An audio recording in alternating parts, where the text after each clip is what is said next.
If I ruled the world, I love 'em, baby. And rolling. Okay, here we are, episode 2, and we're sitting in Sam's apartment. How you doing, Sam? Holla. And we just wanted to tag on a quick intro about our guest, Arthur Shepard. This is our second episode, but it's our first introduction. It's our first episode together. Yeah, first episode together, second intro. We went to Saint Vitus. Fantastic. I like the fact that he closed the bar down. I mean, I guess it's closed on Monday, but I like to think he closed it down. He closed it down specifically for us. And I just like the setting, because it feels like it's such a metal bar. And the upside down cross, and it's just such a great setting to kind of just hang out. And we talked for a very, very long time. So yes, and then Sam sort of cobbled together what made sense. And there's some leftover stuff that isn't on this, and we'll probably release that part of it at another time. Yeah. I sliced and diced, just whatever nonsense didn't need to be in there to kind of make it more cohesive. There's an extra 40 minutes kind of in the back where you guys talk a little bit about Mind Over Matter and stuff like that, some AF stories and shit. So cool stuff. I just felt like it didn't really roll with the rest of the episode, so it's going to be released as a bonus, like 30 or 40 minutes, like sometime in, January or whenever we kind of slow down the schedule a little. And just to give a little bit of background, which would make more sense as you listen to the episode with our guest. I don't even think we said his name. His name is Arthur Shepard. And I've known Artie for more than 25 years. We were in our first band together. We actually lived together at one point. He was actually the best man at my wedding, which I don't think came up. No. How was that speech? I don't remember his speech. But I do remember apologizing to him for asking him to do that because, well, you do the math on why I would have apologized. Of course, definitely, But it's, I have such a long relationship with him. It was interesting to figure out what it would be like to interview him, and then who Artie is and what he's done in his life we knew would be interesting. He's a storyteller. He's always has many stories to tell because he's been in everything from small punk bands like Mind Over Matter and Bad Trip up to being signed on a major label with Instruction. And then we wanted to get into some of the things that he did that was in music, but he wasn't necessarily in the band, which was production with Silent Majority and Sons of Abraham. And then, of course, we started the interview talking about Saint Vitus. And for even people that don't know Artie or his work, probably would love to hear the sort of inside baseball on what it's like to book the huge acts that he's booked, like Nirvana and Megadeth, and find out who's cool and who's not. He definitely, he gave like a good insight as to like how it all started, and basically from how the watershed broke with Tony Iommi, the book signing, and how it kind of just took off from there. So it was pretty interesting. Great stories on all the bands too, from everything from Error Type to Gay for Johnny Depp. Just a bunch of good stuff that if you're a fan of any of the things that he's done, or even if you just want to hear some stories on Saint Vitus and like the book signings and the shows that they got there, I think this episode's going to be awesome for you. And Artie is the type of guy, if you know him, and if you don't, there's different types of people in the scene. Some people want to be everyone's friend, and everyone's nice, and they say nice things. And then there's other people like Artie, who's one of the nicest people I know. He'd give you the shirt off his back, but he's a critical guy. He's critical of himself. He's critical of other people. He's the type of person that does 110%. And usually does the most in his band or whatever he's a part of. So he gets critical on others. And it's amazing to me that he always sort of finds a way to also say that they're great. And he does this full explanation. Even after he throws that first dart, then he's telling you how great they are. And it's kind of nice to hear the inner workings of, stuff that I was, even though I know him and I live with him, I didn't hear a lot of that stuff about, Walter from Quicksand and some of the stuff that's really interesting, and just the truth about how he feels about certain things, what he went through, and not putting a nice dressing on everything. No, and I think the one of the things that I really admired the honesty of just how hard he is on himself as far as like the accomplishments in music and all that other stuff. Like I just look at him and I feel, everyone has levels of success, and some of us just look at him and we're thinking like, man, you kind of did a lot in music, and I think he's still very much like wants more, and I feel like he's very critical on himself, which made it like super honest. And the guy's super talented, and sometimes I guess he doesn't feel maybe that he comes off as talented. I have no idea why, but great songwriter, and but I think we're our own worst critics, and it definitely comes across on that. Absolutely, and he's critical on himself, and he always wants to do more at any stage of the game, from when he's been most successful to when he's trying something new.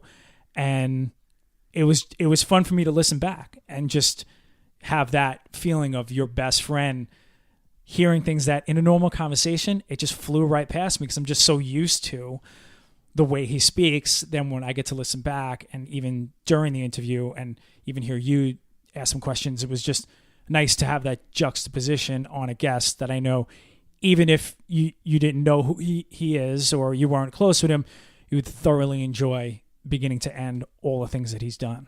Yeah, it was definitely the Artie show, which I like because he's a great talker, great storyteller, and he doesn't have a shortage of things to say.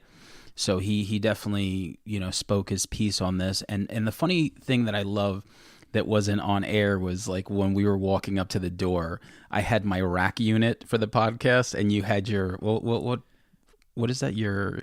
I have a box full of wires, and because I don't have any equipment, and I was the singer of Mind Over Matter, the band that Artie and I were in, I would walk in with this silver box, and he would always call it my Feel Important box. That's what it was. Yeah. So as soon as we walked in, I felt like we called it. And sure enough, I open up the door. He opens up the door to Vitus, and he's like, a fucking rack unit? He's like, look at this guy. And then he's like, and you got your fucking Feel Good box? Yeah. Sure enough, it was so good. And then it was on from there. So absolutely. Let's get into it. Okay. All right. So here we go. Artie Shepherd, episode 2, If I Rule the World. 1, 2, 3, 4. Like the ones who find you will never follow. Life gets serious, need never to replace that fear again. Like the ones who find you will never follow. And if they ever ask me why, you know the reasons I'll share.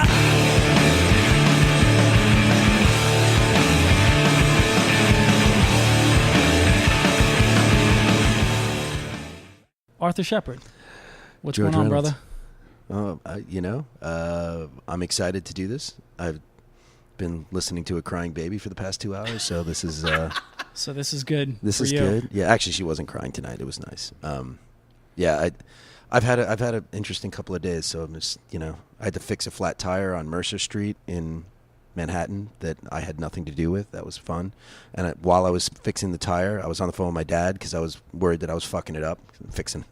Changing a tire is difficult in my world. Oh, interesting. My dad can build engines from scratch, but I can't change. I can change a tire. Anyway, so as I was changing the tire, it was in front of Finelli Cafe on Mercer and Prince, and this guy, I hear these people screaming, and I'm like, what the fuck is that? And they're like, this is so first a scaffolding fell on Prince Street, and it was like fucking chaos, right? And then 2 minutes later, there's this like dude on the corner. He's going, "Fuck you!" She, "Shut up, bitch! Shut up!" Right? I'm like, what? I turn around and it's a guy in a bathrobe. This is 11 o'clock in the morning on a Sunday morning. There's a guy in a bathrobe with a blue fly swatter, and he's swatting this guy. He's like, and they're in the middle of the street fighting with each other. I love New York. Jesus. Well, chaos and good stories will always find you, Arthur. But let me set this up. Let me explain to the people where we are, what's going on. I figured you guys would do that in the intro, but go for it. Well, this is the intro. Oh, you guys aren't going to do an official intro anymore? Lord knows I'm trying, Artie. All right. Well, I mean, Yeah, we're undecided so far. Like, sorry, sorry. I'll try and be professional in that. No, you do. We'll do this as an interview. You're doing great. I mean, your application is I'm pending. doing great. But here we are. We're in Greenpoint, Brooklyn, Yes. at Saint Vitus Bar. Yes. And the reason why we're here is because our guest, Arthur Shepherd, is part owner of this bar that's Legendary is moving into a status that is a little bit more, not just a bar, not just a bar in and of itself. Well, it hasn't been a bar in years. I mean, it is a bar that serves alcohol, but we've been a music venue for a music venue that does book signings. Don't tell my insurance company. They're not listening. Okay, yeah, I bet they are. Scumbags. Well, let's start there. I want to talk about Saint Vitus because we're sitting here. You're actually our second guest, but in a way, it's weird because we're a guest in your place. Right. So well, tell this us was about the Saint easiest Vitus. way. This was the easiest way to do it. We're actually sitting in the exact seats that me and Ron do our podcast in. You know what's fun? I always wondered where they did it, and I figured it was like downstairs somewhere. You'll hear when you listen Yeah. back because it's like a lot of like reverb. There's natural reverb over here. This is Yeah. where Ron sits, and like there's always like this echo that happens over here. Mine is I'm also more pro on the mic, so you know. Yeah. But anyway, Saint Vitus, we opened 7 years ago, close to 6.5 years ago. I was, you know the story. Everybody who's played in bands for years and has no fucking future at all, no education and fucking nothing going for them. And I basically got dropped from a major label in 2005, and I had no prospects. I had no money. I had nowhere to live. I was pretty destitute. I was hanging out with Adam Marino, the bass player from Airtype and Instruction, in the beginning of Godfather's Man. And he made me go in. I was looking for a job, and he made me go into this place, and they hired me on the spot, probably because I was white. And It doesn't hurt. I wouldn't know anything about that. I know. Yeah. Well, Sam, just brown guy. white people are talking. Yeah, Sorry. it's a white person conversation. Just relax. Sorry. Okay, guy. No, I'm kidding. Of course, it wasn't because of that. But anyway, I got hired. I started bartending brunch, and I worked literally every shift that I was asked to work, and moved up the ranks in their corporation. They owned a bunch of different bars, and eventually wound up at Matchless in Greenpoint, which when I first started kind of sucked, and then it got way better over time.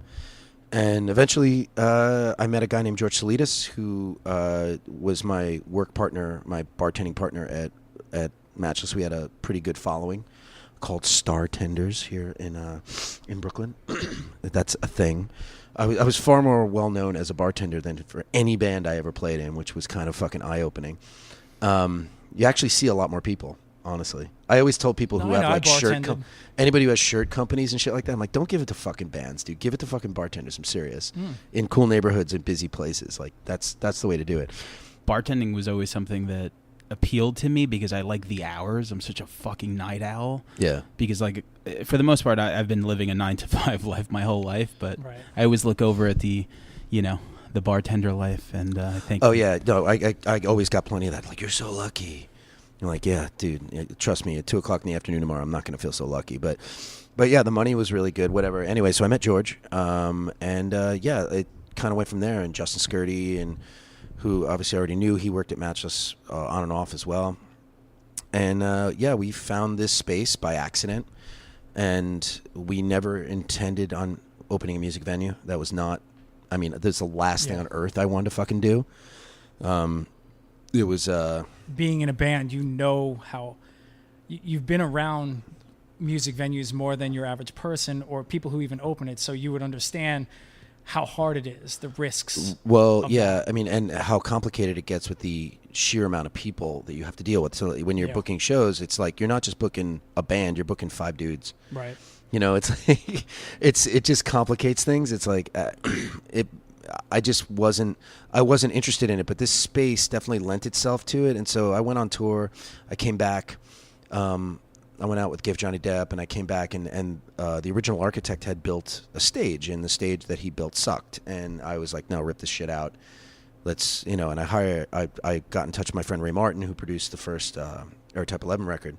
And he does sound design. He did it at Knitting Factory and whatnot. And I was like, can you come by and just check out the room? Like, give me some advice. So he did, and he advised me on like what gear to buy that was really simple. Our first PA cost nothing. It was ridiculous. And he told me to put 5 tons of sand in the stage He's like, just buy And you did sand and that? put it in the stage. Yeah. 5 tons of sand. Yeah, there's just Never tons of heard sand that. in there. Yeah, it just deadens everything. And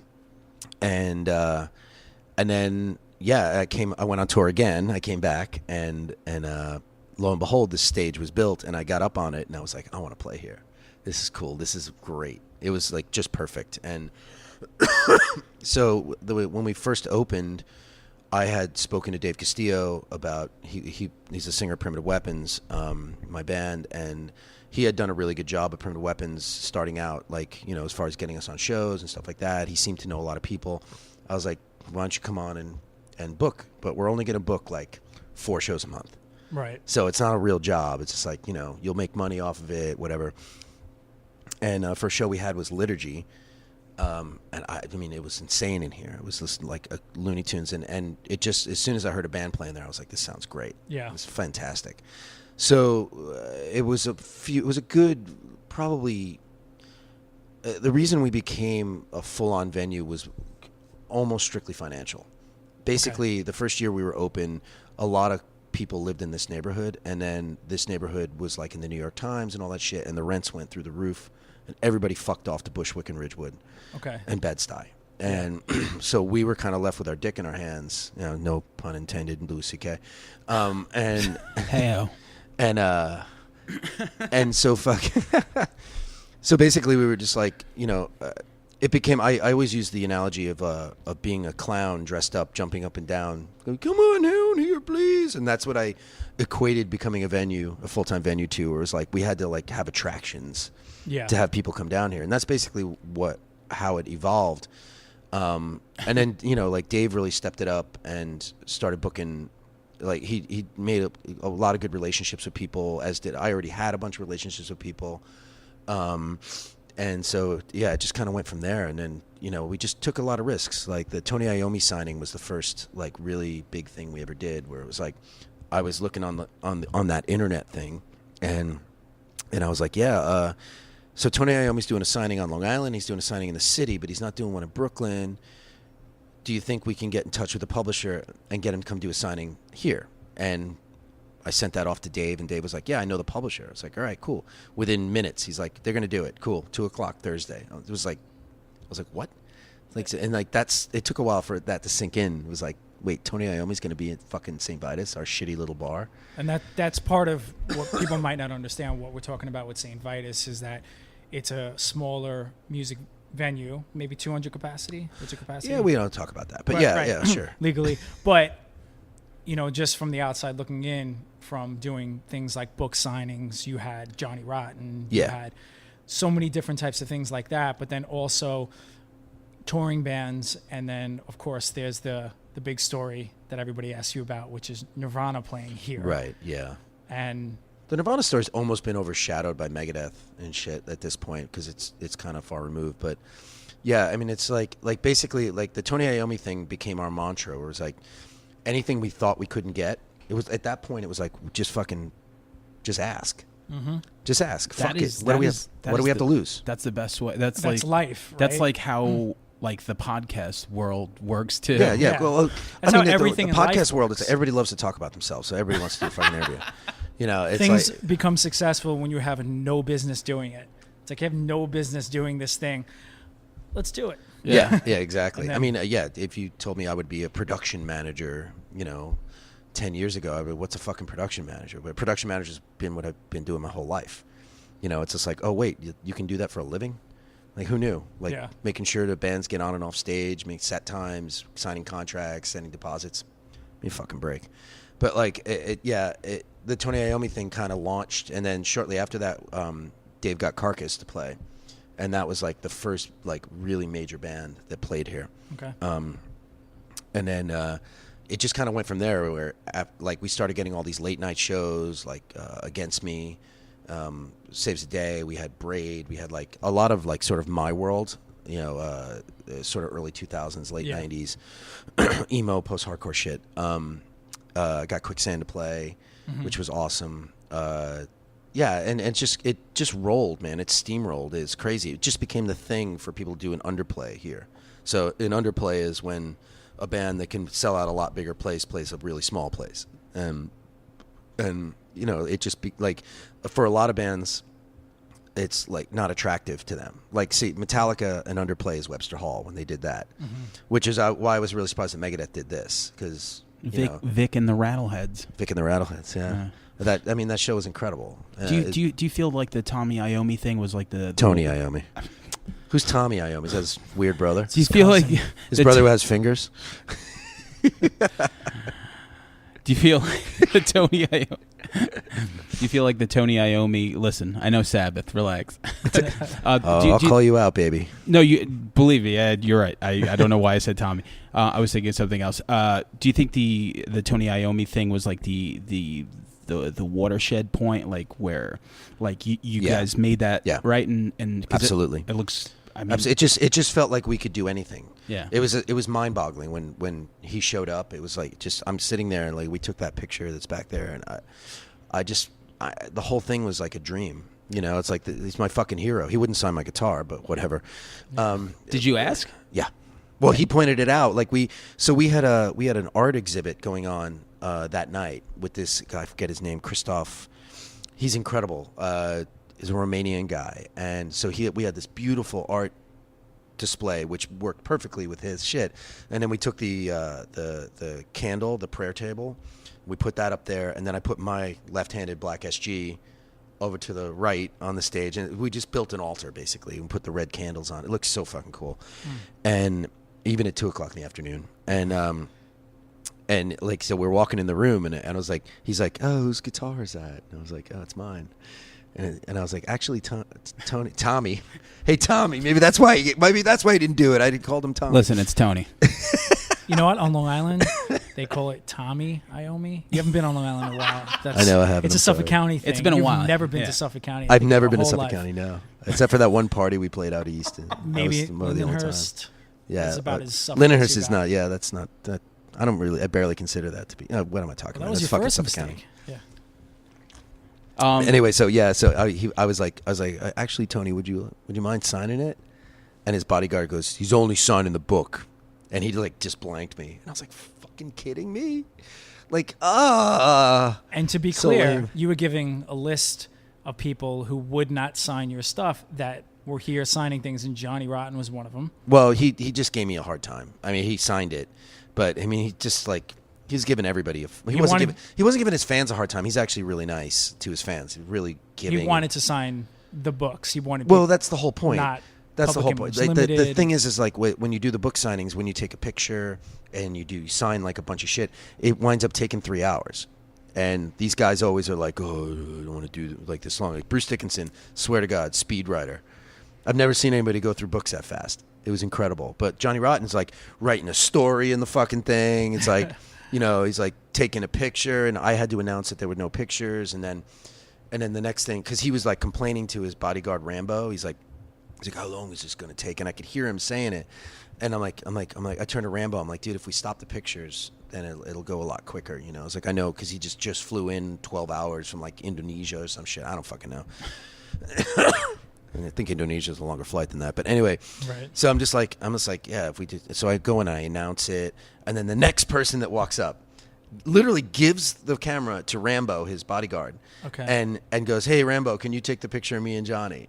And I was like, no. I was like, dude, did you hear it? And he goes, Rambo just gets in my face, and he says, you don't tell me what to do, mate.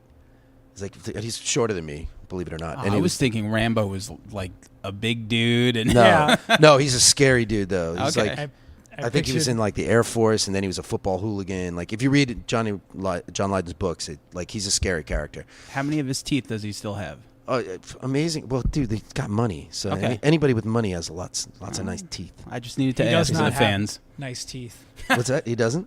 Johnny Rotten. Oh, yeah, John. No, well, his teeth have always been fucked up. Yeah. But it's weird because it kind of looks okay. Like I could have the I mean, same. it's part of his thing. Like, Yeah. If he didn't have that, it'd be kind of fucking weird. Although I think he did get his teeth fixed. He did. He got fronts. Yeah.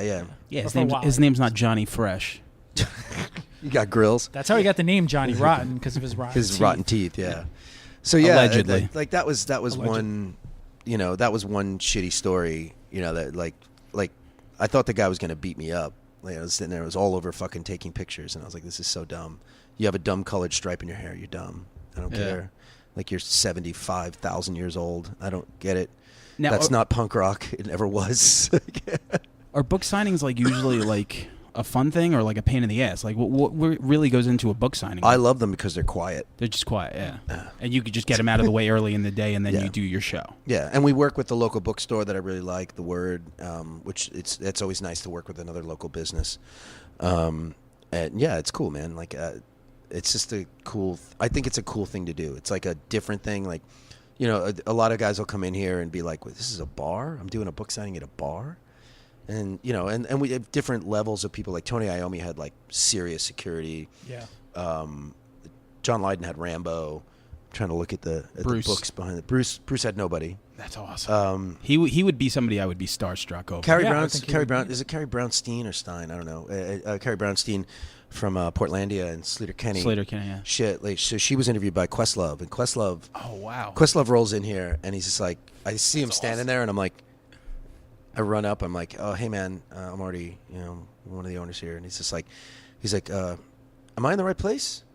He's like, how long is this going to be? Because I got to tell my car to stay here. I was like, oh yeah, that's cool, man. I was like, let me show you downstairs. And I was like, you want anything to drink? He's like, oh, I'll have some water. And he just goes downstairs and he's like playing a game on his phone or something. And he was really funny. Like he just like walk around and he's like, is it okay if I go see the back room, like where this is going to happen? I was like, sure, man, let's go.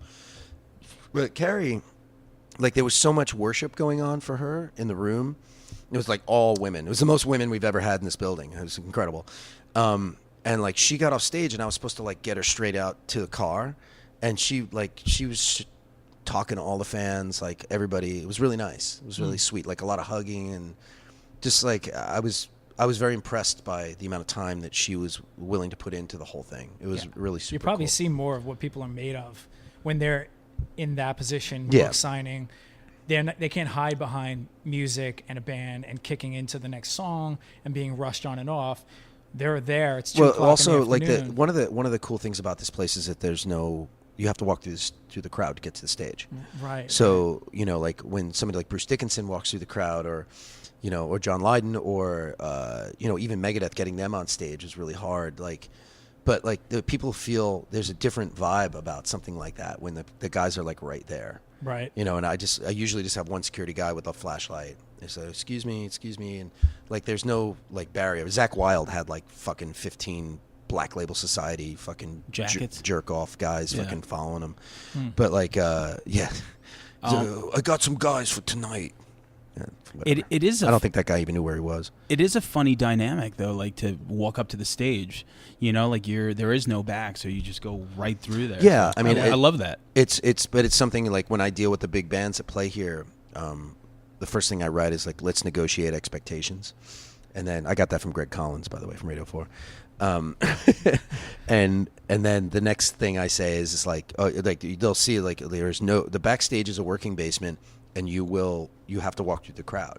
And I have that written very plainly. And you know, it's like it shouldn't be a problem. It should never be a problem, but you never know. Like with Tony Iommi, he's lived with death threats his whole life. I think he got stabbed at one point. Like I get that he would be weary. You know, that's fine. I've never lived through that, so I can't really understand. I've never heard of the stabbing story. Yeah, I think it happened. I'd have to reread his book. His book is like not the best one I've ever read. But I'm sure when you're an artist on that level, you have experiences where people attacked you. Well, you're getting threats all Right. the time. That's the weird fucking part. Like those guys got threats for not being satanic enough, and then they got threats from Christians for being satanic, and it's like, you know, they couldn't win with honestly. Right. But I think it was like somebody who said they weren't satanic enough and might have stabbed him, like some weird woman who claimed she was a witch or some shit. But I don't know. Read the book. It's not that bad. It's good. What am I talking about? It's not the Ozzy book's better because he talks in his vernacular, which is kind of funny. Right. But then I'm just always curious. I know you're probably sick of the story, but Nirvana played here, and there's got to be a backstory as to how you got called. Trying Right, to keep yeah, that I mean, secret, and There's how it all actually went 3 down. pictures of it up there. One just of Jay Mascis, one with Joan Jett in front, which had all 4, and then one just of Dave Grohl in front of the logo. Yeah, Check it when I go to the bathroom. Very soon. very soon. Well, for me, yeah. As long as I keep talking, maybe I'll distract myself. I'll talk to George. Cool. No, it was basically a series of things going on that we didn't even know about.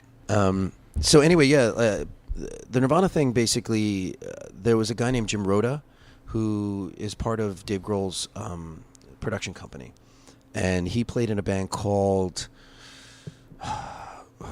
not Puny Human, with the Clutch guy. Yeah, with a Clutch guy, but also like he was part of the Norman Bates and the Showerheads thing that went on here, and so like he had played here a couple of times, and he had really great experiences, and he was he apparently kept telling Dave that he had to come here, he would love it, and of course, I guess, it just didn't happen. Whatever. Hey, you want to go to Outer Greenpoint by the polluted fucking river? Yeah, sure, great, that's terrific. Amongst the homeless shelters. So yeah, it just didn't happen. And then he had gotten word that they were looking to do this party after the Rock and Roll Hall of Fame induction. So Dave basically just wanted to have like a private party, and so he suggested to Dave that they do it here, and then someone else had suggested another venue. So then, rewind, 2000, I think it was 2014, April Fool's Day, driving back from Restaurant Depot with our plastic cups and our fucking stupid shit that we got to buy here. And I get a phone call from California. I had a phone call from California earlier, and the guy left a message, and he's like, hey, this is JC. I'm calling from California.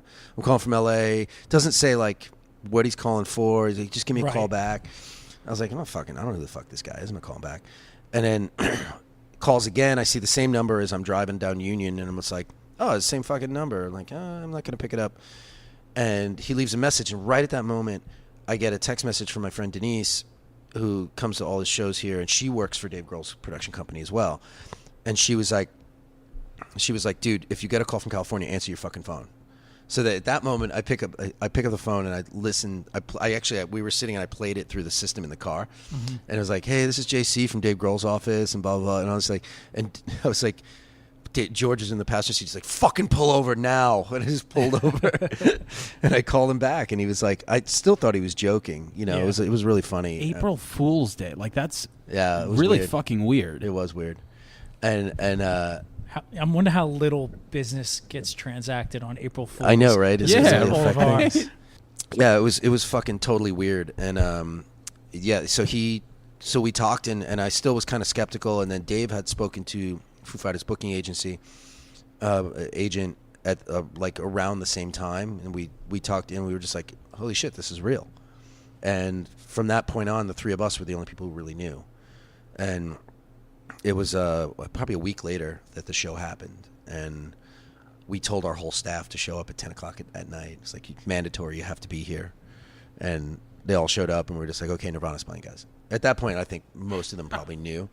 Yeah. There was a photo booth guy who came, who Dave Grohl had hired, like their company had hired, and he had no idea what he was there for. He just had a photo booth. Oh, wow. It was so funny. I eventually told him.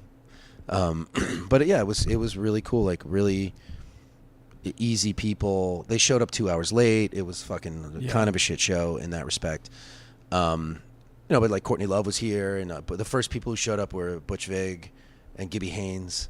Wow. And it was like it was wild. It got really, really fucking crazy. But in all honesty, there was maybe 100 people watching them when they played. Yeah. They played from 2 a.m. to 4 a.m.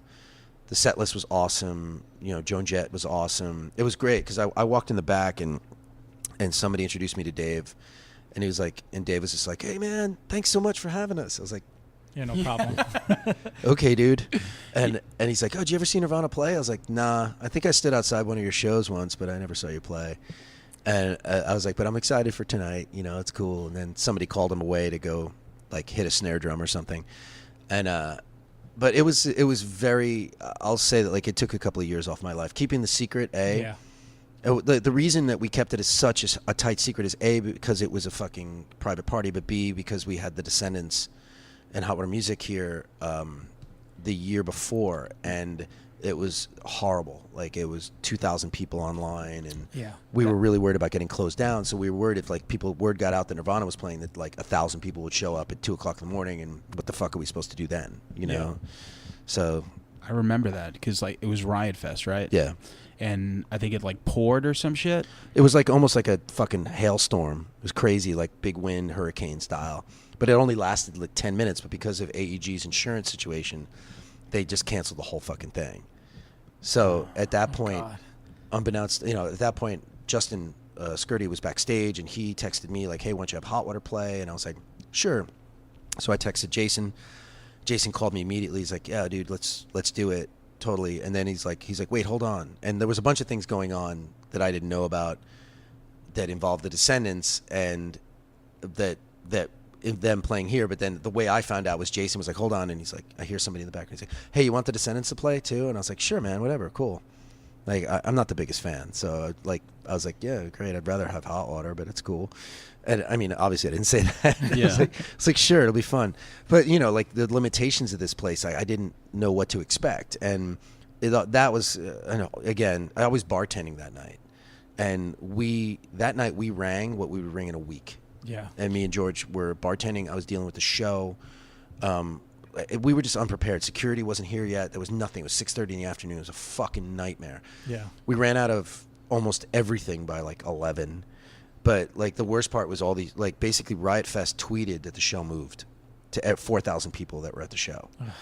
So there were people running down the block, to get here, and it was raining out, and like the people who were in the front here were like just so pissed off that they couldn't get in, but it was already way over packed. Yeah, it's like over. better to be in the back than at the door. you know? Yeah, like when we were walking around going, no, just leave. You're not getting in. No one is getting in. It's Yeah. done. I mean, it was done within 10 minutes of like the show being moved. It was the people were piling on top of each other in the bathrooms because everybody wanted to be right there, and the Descendents wouldn't let anybody in the back room. So there was like 400 people here.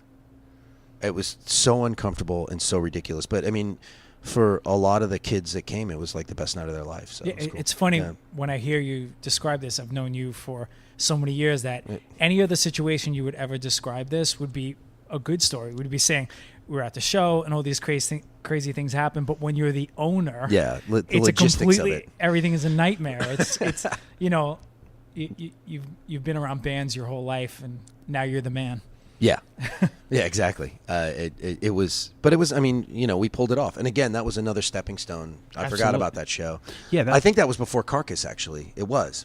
It was before. Because the I Carcass remember, show. because I was going to go, and then it started raining, and then I saw, like, the footage, or maybe somebody said, like, holy shit, the Descendents are playing Saint Vitus, and I was like, oh, man. The ceiling was dripping. It was so fucking hot in here. That's It was just like, it was so fucking Looney Tunes. And, I was just happy that Hot Water played. Obviously, it's like, they're good friends of mine, and everybody had a great time. It was fun. Even the bands who played after whose show got pushed back, they were like this band Guida. I can never pronounce it. Guida. Yes. From I always see from the name. Italy. Yeah. They were like fucking so psyched. The next day I saw these pictures of them with Milo in the basement. They were Yeah. like, Yeah. "We Descendants open for us." Like, yeah. The kill it. Descendants are, like, really huge in my life, so, like, I would feel the same way. But same thing with Hot Water. So, but the Descendants, like, for me, a guy who never really loved super punk stuff, I always liked that type of shit, but like they had songs. It was different, I guess, Yeah, the only song I like is "I'm the one I've been in, Yeah. you all alone." California pop punk to me is just I too hate fucking it. happy. I hate it. Like I'm East Coast all the way, man. Even California hardcore I think is fucking just too happy. Don't like it. Like, Yeah. why are you so fucking happy? I'm Fuck with you. you. But the Descendants. Oh, were is it just because you only have to work like 2 days a week to pay your rent? Fuck you. Cool, good job, dude. Me and Meanwhile, George and I have been working since we were like fucking 12. 12. Me and Josh DeMarco used to say that because we were touring around at the time with Day in the Life, and every California band we would play with would have like a DJ, they'd have like a rappy influence, and we'd be like, why are these bands so happy that are from California? Music isn't happy. You're not supposed to be happy. Yeah, the Music is weather's nice. tough. Music is hard. Well, they're all and they all have tons of free time to become really good musicians. And then get like 16 master's degrees. It's just fucking, I don't get it. Whatever, good for them. It's all good. But yeah, I mean, it's just been so much crazy shit here, and like the 2 shows with Anthrax, that was just fucking Looney Tunes, and Megadeth was to me, Megadeth was like the weirdest, craziest one. But I mean, just because like you hear all these stories about Dave Mustaine and whatnot, and he was perfectly fine. I've also heard stories about his bus driver, and you can't look at him. And I heard all these Oh God, that can't stories be about true, man. touring That can't be and- true. That can't be true. And then maybe it's the thing too. People Or act a certain way, but when they come here, No, you know what it is. strips them down. I'll explain what this is, because this is a big pet peeve of mine. Like when we had Bruce Dickinson here, it was definitely something that happened where like we got this day sheet, and the day sheet was like, Bruce will come in and he will order a latte, and like all this fucking weird shit. And I was like, I'm savvy enough at this point to know that like when that management, booking agents, all these people jump through fucking hoops that they don't have to jump through. Then the bands show up and nobody gives a shit about any of it. right. It's like they need this and they need that and blah blah blah, and you just like, I used to jump through hoops the same way, and then I realized that like I was like, these people are just trying to justify their fucking jobs, what's left of them, of the music industry, and I just like and fine, it's their jobs. I respect that, but like they just get so like the Dave Mustaine thing, like fucking management, everybody was just like fucking so kid gloves with him, and I just like I don't get starstruck that often, and like I just didn't really interact that much with him. I was like, hey man, what's going on? It wasn't like Dave Grohl where it was like really easy to interact with him. I was like downstairs hanging out with him and his wife. I'm like, oh, you pregnant? Cool, great. Yeah. It's like it's everything is different, but with the big bands, it's definitely like Anthrax. It was an 18-page production in Hospitality Writer. No, not even production. It was just hospitality. It was 18 pages. Before morning, load in, middle of the day. I mean, you've done big tours. Like how this shit works, and all these bands, they send like their European fucking festival rider, Right. because the booking agent's too fucking lazy to deal with like getting something new, and it's like, what is this? And immediately I just be like, dude, I don't go shopping for anybody. Yeah. Unless you're really gonna fucking like, you throw a big catering budget at me, it's part of the deal. I'll go shopping for him. Like I went shopping for Boris. Is Boris like they have a daughter that they bring around with them, a 13-year-old daughter. But I've seen tour managers be like, no, it's Gatorade, not Powerade. Oh, it's like have this conversation. Yeah, no. Yeah, and you're curious, does the band give a fuck? No, the Or band is there doesn't. like, No, and 9 times they're out of 10, getting it's not for the band. It's for the crew. So they're doing it for the crew. That's why they want the buyouts. That's why they want everything. Like the band doesn't give a fuck. A band like Megadeth doesn't give a shit about a $10 buyout. Yeah. Or a $20 buyout. It's not important to them. But the crew, they want it. So like the tour manager is basically sticking up for his crew guys, and I get that, and that's cool. And I've never, like it wasn't like Dave Mustaine was downstairs eating fucking pretzels, Yeah. But the crew certainly was. So that's really what that's about. And I'm, I deal with the crew a lot more than I deal with the bands. So I'm more than happy to accommodate them if they need that. It's like, fine, whatever. You brought up like an interesting point about money in the music business. It's like these guys are all What's that mean? Exactly. It's just like completely like not someone like Megadeth, because obviously they are super successful, but I guess like like the other ones underneath, like I don't know, whoever like the B would be to Megadeth's A, Like Gojira or something. Like, yeah, they played here. They're sick. Something like that. Great band. But yeah, like you do have to make yourself useful somewhat before they're like, hey, maybe next tour we could cut this guy out of our budget. Right. So Yeah. It's justifying your job. pretty Yeah. tough. And I get that. It's like, And the band's going to complain to the manager, and then the manager's going to complain to the tour manager. So the tour manager's trying to put out fires before they start. yeah, but there's douchey tour managers. Zach Wilde's tour manager is a fucking dickwad. Yeah. Like that guy can go suck a bunch of dicks. But like fucking, you can't. I don't give a shit. I love Blasco, who's actually his management manager. His drummer He's the bass is player. really cool. Yeah. Jeff. Yeah. Yeah. And the whole crew was really cool, but that guy was a fucking jerk off. I'm not even gonna tell the fucking story, but anyway, it's just like, it's so rare that I have those experiences though. Like most people are so fucking cool, and we're all in the same fucking team. Yeah. We're all just trying to pull off this crazy shit. I mean, the Anthrax crew, those guys were so fucking bummed out when they saw this room. They're like, "What the fuck are we gonna do now?" Really? Like, yeah. They built a sound booth in the middle room, which was fucking ridiculous. And then Anthrax is like, hey, we're gonna play a show at midnight, coming back from another show, and they had to rebuild the sound booth at midnight. It was fucking stupid. Like, but you know the band wants it, so these guys they're magic, man. They make it happen. I'm very impressed. Wasn't that like some kind of like benefit, right, or something? Yeah, Gilda's. It's the Gilda Radner Breast Cancer Fund. Oh wow, I didn't. I knew it was some kind of benefit, but yeah. I mean, I'm a huge Anthrax fan, so I was following all that stuff. So yeah, I don't ever get to see any shows, so. It's kind of a weird. How about this for a bar twist on it. question? Can a bar ever get so crowded that you don't make money because no one can move? Yes. Well, that was another when we started getting really busy. Excuse me. That was one of our problems was people flow. So, but when you have those big shows, you don't make any money because everybody just goes immediately into the back room and they don't move, and they don't want to have to pee, so they're not going to drink.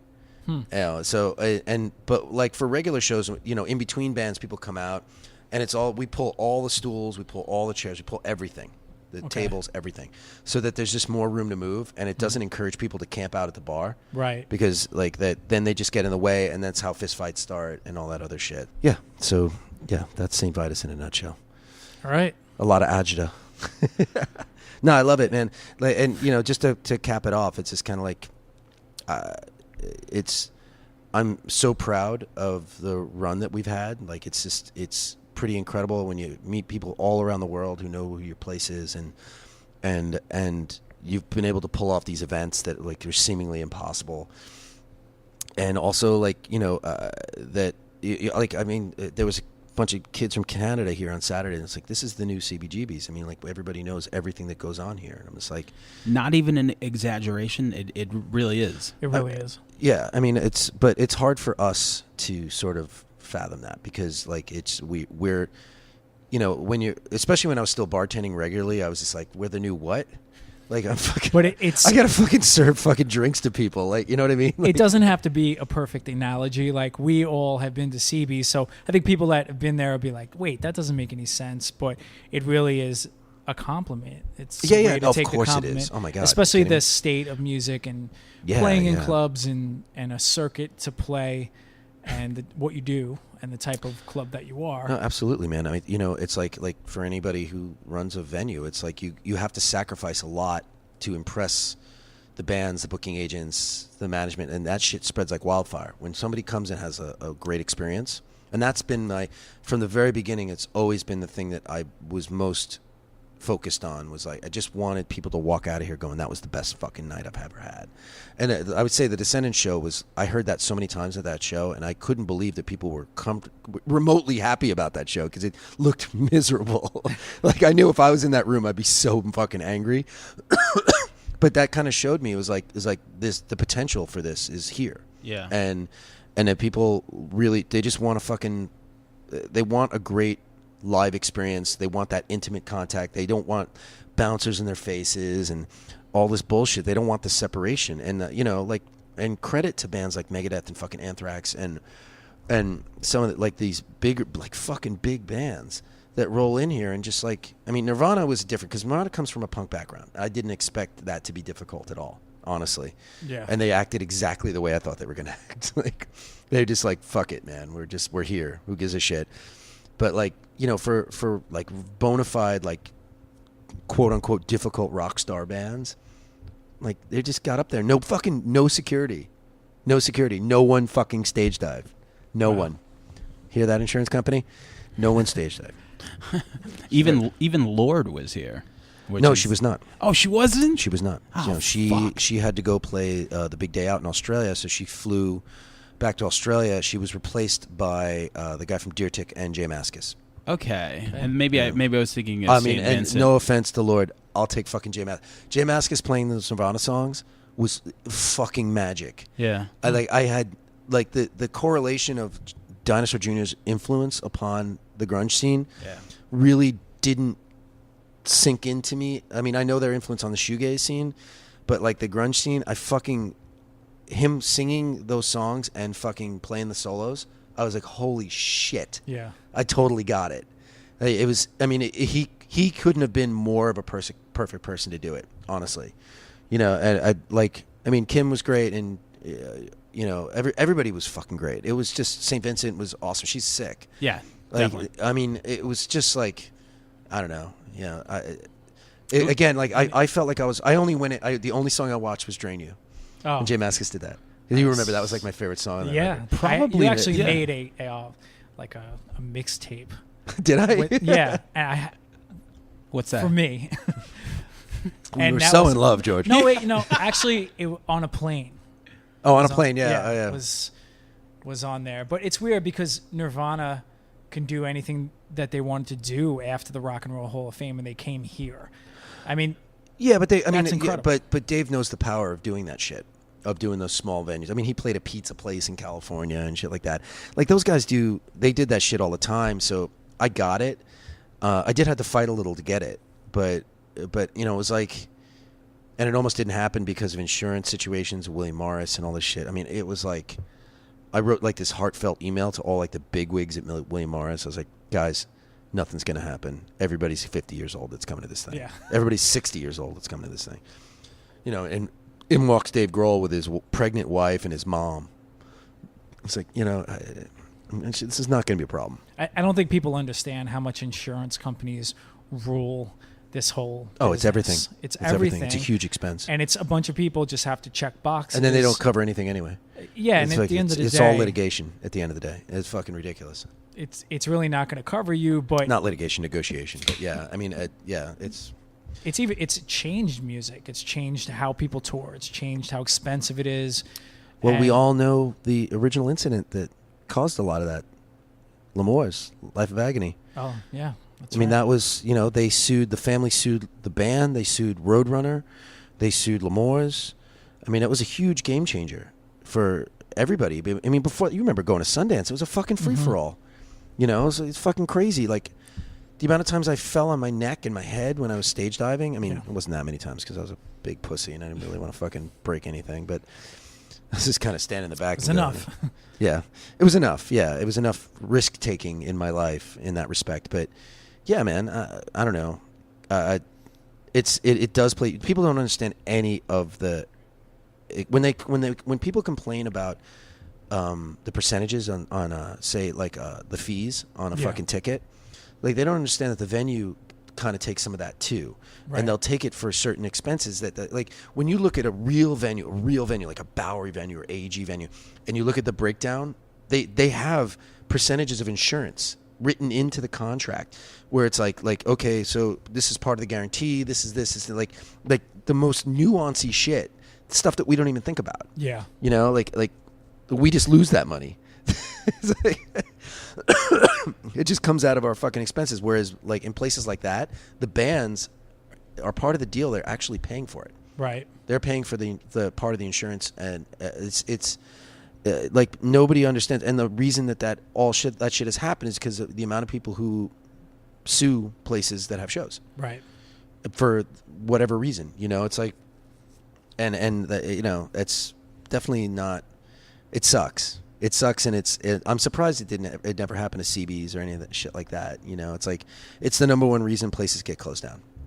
And I'm sure it did. it's usually bullshit. Lawsuits we don't know about, but it was Possibly, also a yeah. different era. That's true. It's different times. Different groups of people going to CBGBs in the 80s and 90s than would be going.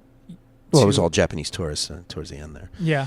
Yeah. Or I a mean, bigger club. If there's a bigger club like L'Amour was bigger, at a time, parents think this shouldn't be like, what is going on? What Well, and I think that's the number one problem. Like, when you do shows that are 16 and over, yeah, you have these kids. Like, it's one thing for a person who's in their 20s and they go home back to their apartment after they got like a black eye or something. yeah, And they're like, oh, fuck. But if you go home to your parents are like, what the fuck happened to you?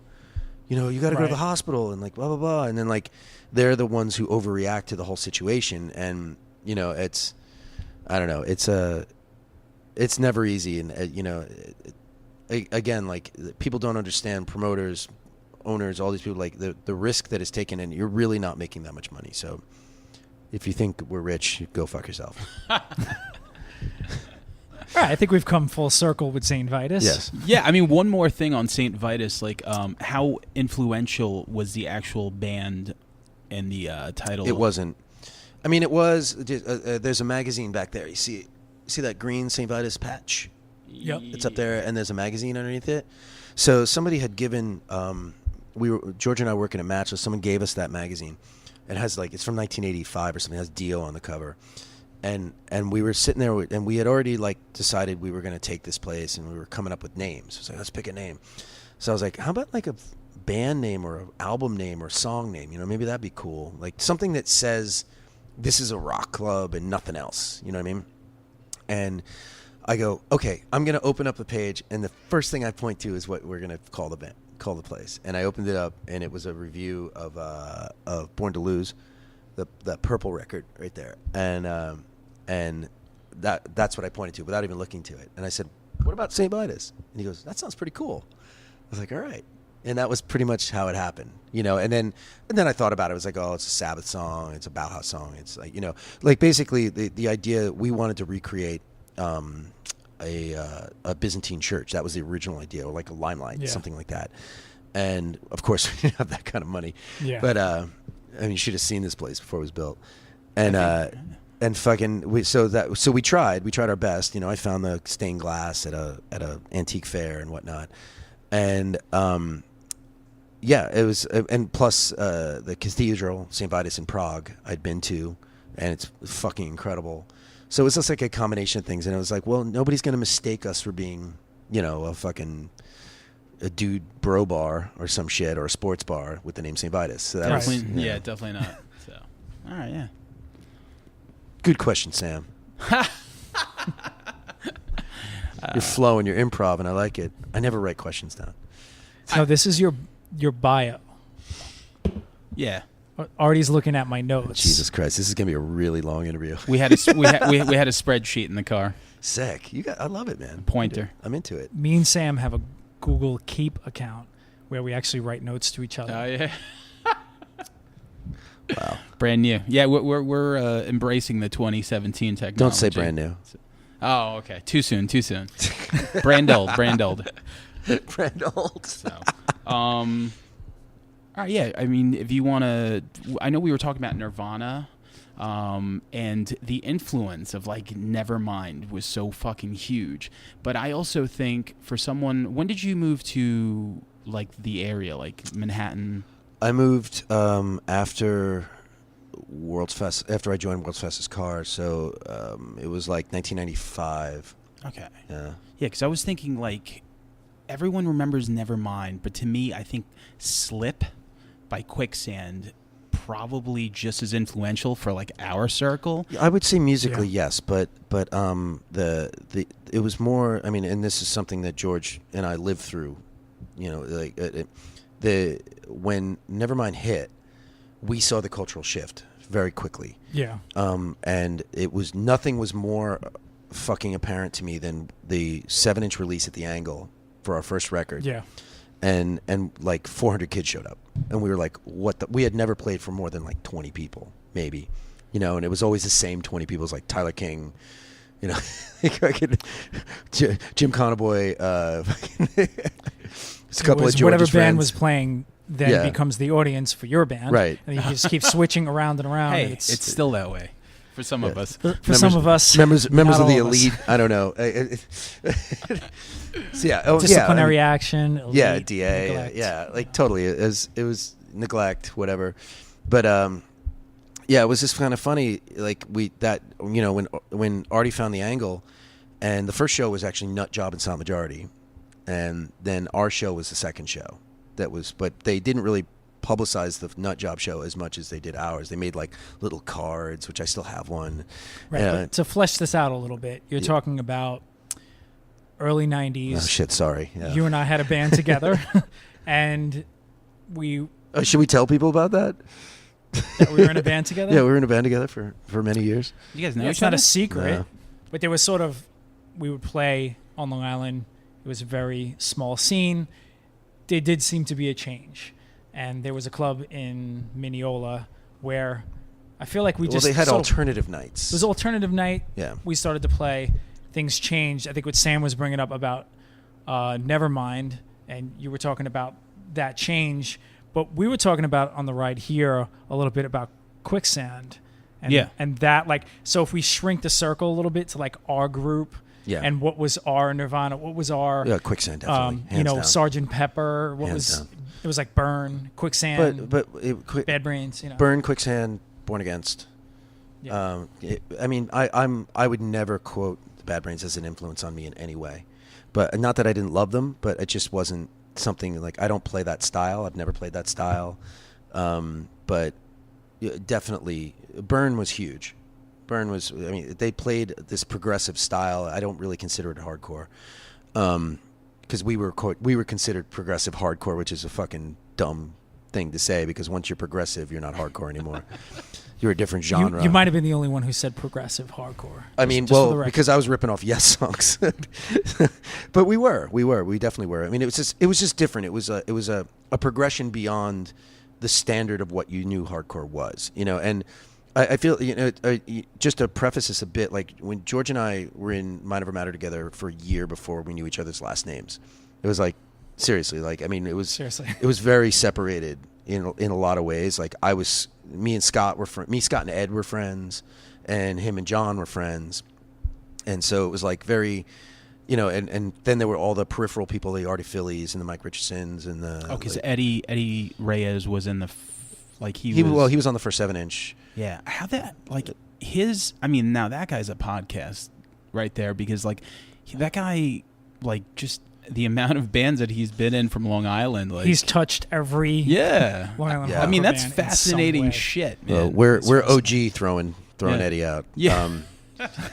That story is so good. Maybe we can get to it later. It's pretty funny, and it wasn't my idea. It was more Scott's idea than anybody. But I think you're throwing people under the no, bus. I got blamed for it because I was the only one who wasn't a pussy, and I said something when we were all talking about it. We all sat in a room in John's basement, and we're all sitting there like, no one wanted to say anything. I was like, I can't throw Ed out, man. Come on. Like, we started, it was basically me and Ed starting the band from the beginning, and we found John through flyers we handed out at Sundance, and it was like so funny. I was like, I can't throw Ed out. How can we throw Ed out? And Scott's like, no, fuck it, man. I'm over it. Like, you know, we had gone on this trip to North Carolina, and he spent all his money on 7-inches.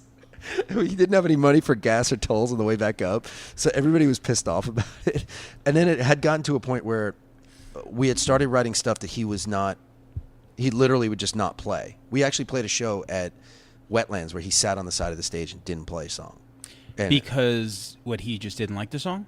I don't know. No, he just didn't get it. Like, I don't know if he didn't like it or he just didn't like, he couldn't play that style or whatever the fuck it was. I mean, we were moving very fast on a musical level, and you know, and once, honestly, like, whatever, beyond the Ed thing, I felt terrible about it. He actually showed up at my house the day after that, and I was like, this is a great story. I was in the shower and I was singing along to Pearl Jam's 10. Like, really, I used to sing like at the top of my lungs all the time because I just like to sing. And I came out of the shower and I was like, what the fuck is Ed doing here? He's like, yo, man, you sing pretty good, man. What the fuck is this world? Come in. Oh, but you have to think about how amazing. I felt really bad about the whole thing. Eddie Reyes has the best revenge. Oh, because absolutely. He went through all these bands. We could talk about. But it's not revenge, man. Like, Eddie's just like a nice guy. Like, he didn't. But just as a good topic to say, and awesome like, for him. He kind of went. He started a lot inside movie life. There was no thought. And then at the end of the day, he's in the biggest band that came out of our area. And, you know, we were kids when all this stuff happened, you know, fighting. He's not currently playing with them, but yeah. Throwing him out of the band or whatever. I don't know what he's doing these days, but I have a feeling. Hanging out in Kalamazoo or wherever the fuck he lives. Cleveland. Yeah. His next band will be bigger than Taking Back Sunday. Exactly. He's actually older than me, so I don't know, man. But, like, yeah, like, at that, it was just a weird, like, after Ed was out of the band, it was like me and George became very close. And like, that was like, it was such a weird creative period, which continued for many years, even when we weren't playing together. Yeah. And it was just like, it was a bunch of people sort of like, George was the first person who played me Quicksand, first person who played me Born Against. Public PIL, right? The Happy record, which we played for me. I remember that in your house. And it was like, it was like a weird love affair between the two of us, where it was kind of like we were introducing each other to different stuff.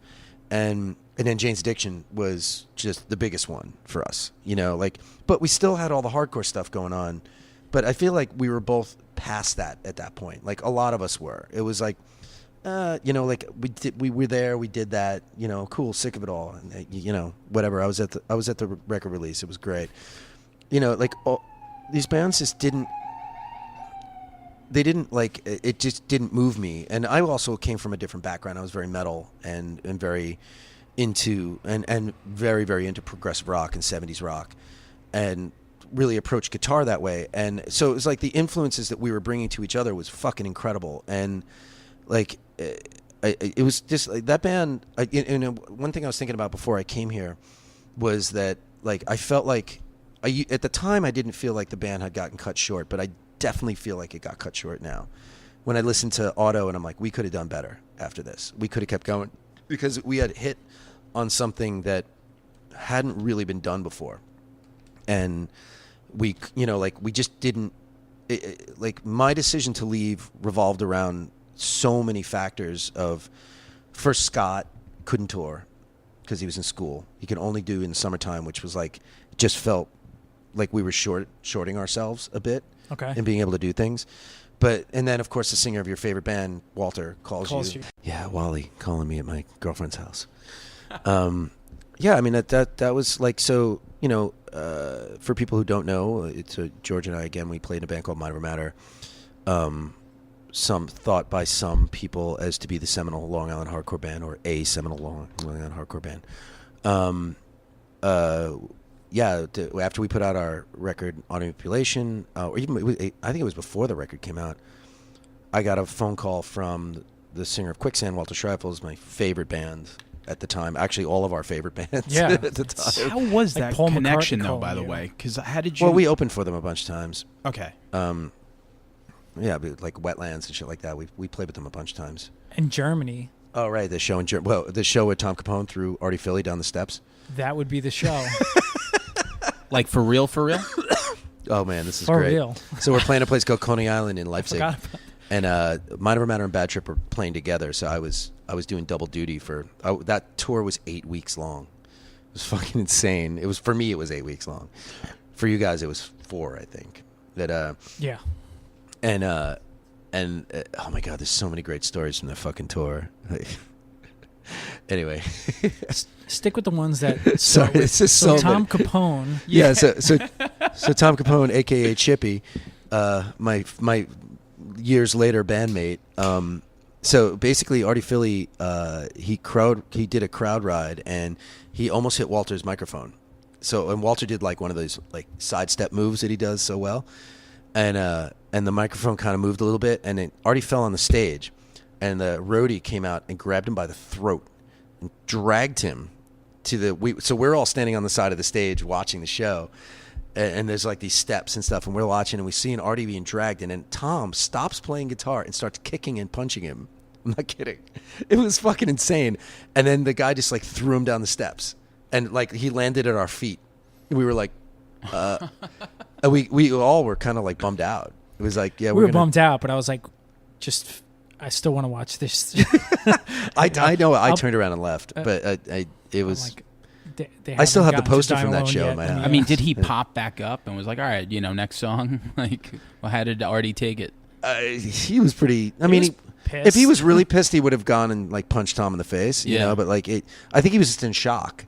You know, it was like, it was just so overly aggressive and so weird, and like I don't know, like. Well, you played in the band with Tom Capone. Yeah, of course I did. Yeah. And did you bring up that story? Yeah, I think I've told him before. He'd be like, I don't know, man. Like, whatever. Maybe. I don't know. I don't remember that. Tom Capone has been in the news lately. Yeah. I know. So We're what's not your going to talk take about I'm not on the going to whole talk thing? about that. No comment. Thank you. Too soon? I don't want to talk for Tom. I don't know all the details. Fake news? I've spoken to Walter about it, but, like, I'd rather those guys figure their shit out themselves. No, it's not fake news. It really happened, but Tom. I'm just trying to think of something. Tom's it's like fake news, like whatever.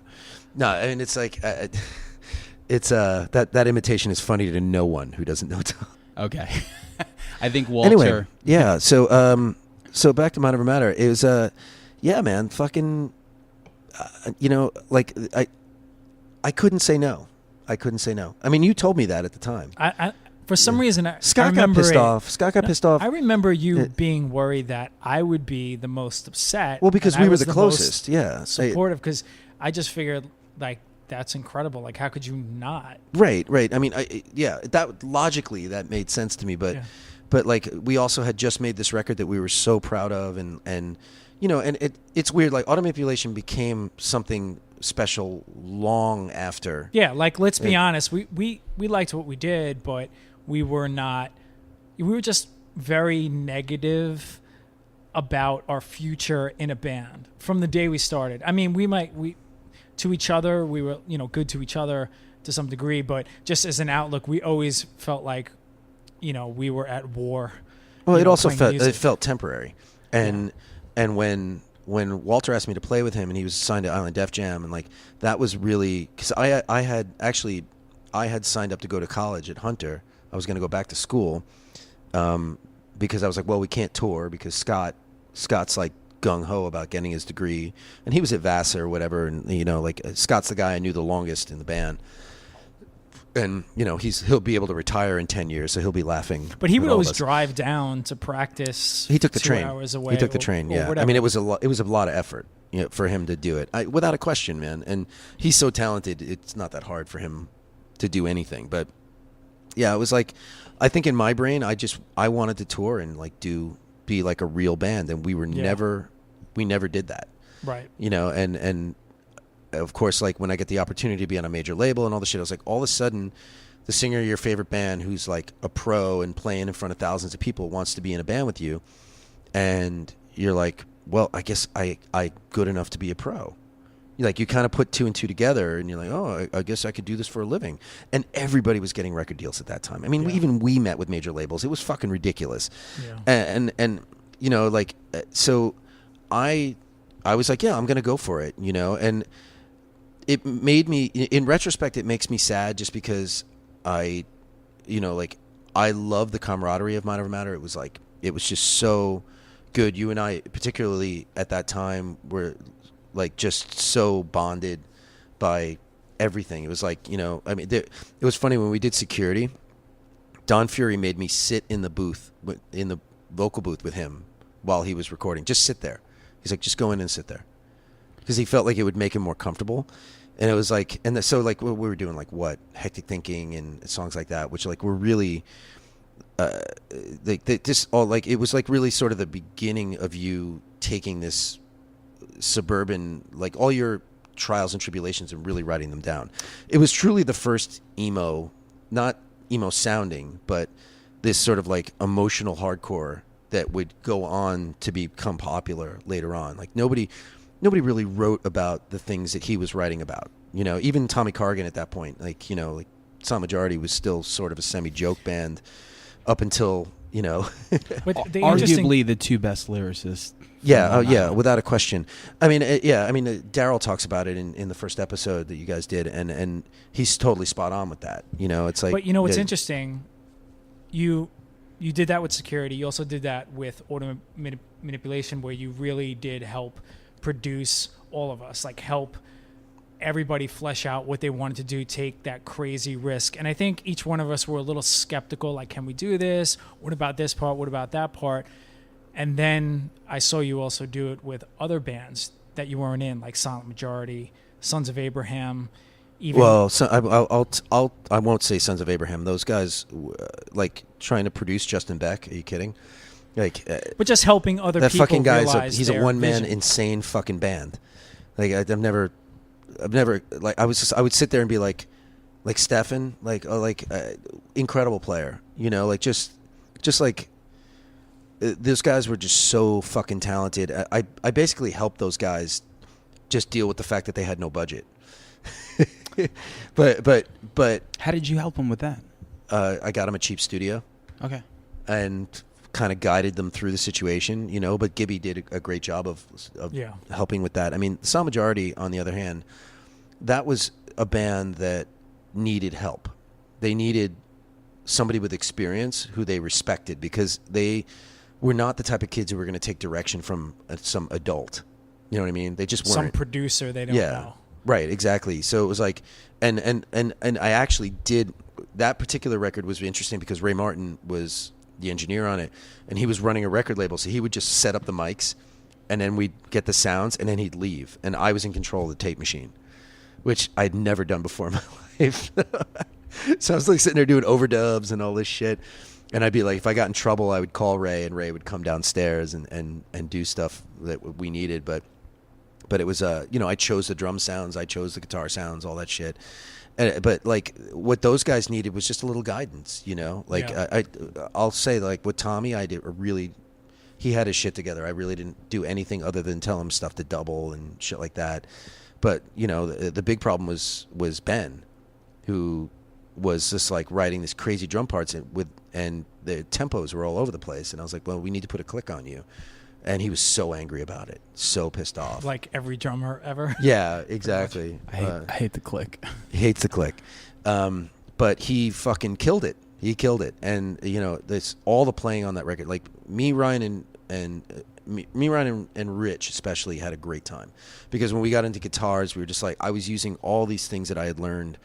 Like basically the way it was funny. I was thinking about this earlier. I was like, as much as I regret Mind Over Matter not continuing to help the way that things were going to, like I felt like we could have done something incredible, like, better than Day in the Life or better than Air Type 11, better than the things that we had done. Like together we could have done something. But like I needed to go to Schreifels University for a couple of years because while playing with Walter, I learned so much. And, you can hear that as soon as Airtype started, it was like, boom. And a lot of those Airtype songs were written, on the first album, were written while I was in World's Fastest Car. And I'd be like, Walter, I got a riff. And he'd be like, yeah, cool, kid. Go away. Yeah. But, not that he would do that. He's a super sweet guy. But, yeah, it was like, I felt like in retrospect, like I needed those years with him to learn. I also needed to learn how to, like, he was a mess at that time, and like he really kind of taught me how to not be in a band, because like that situation was so weird with the one guy who's signed to the label, and then the other guys who aren't signed to the label, and it was like a power thing, and I just was like going along for the ride, and hoping that something great would happen, and like he was stuck in major label limbo. It sucked for him. I to this day I felt bad for him at that time. It was like very difficult to watch. And it was crazy. I walked away. I quit that band. I fucking quit. Yeah. How does that work when you're in like major label limbo? Like, do they give you a salary? Do they? I mean, he had a salary. I don't know about it. I was paid $2,000 in a year and a half of that being in that band. I worked at Rebel Record Store to make my money, and we practiced 5 or 6 days a week. No joke.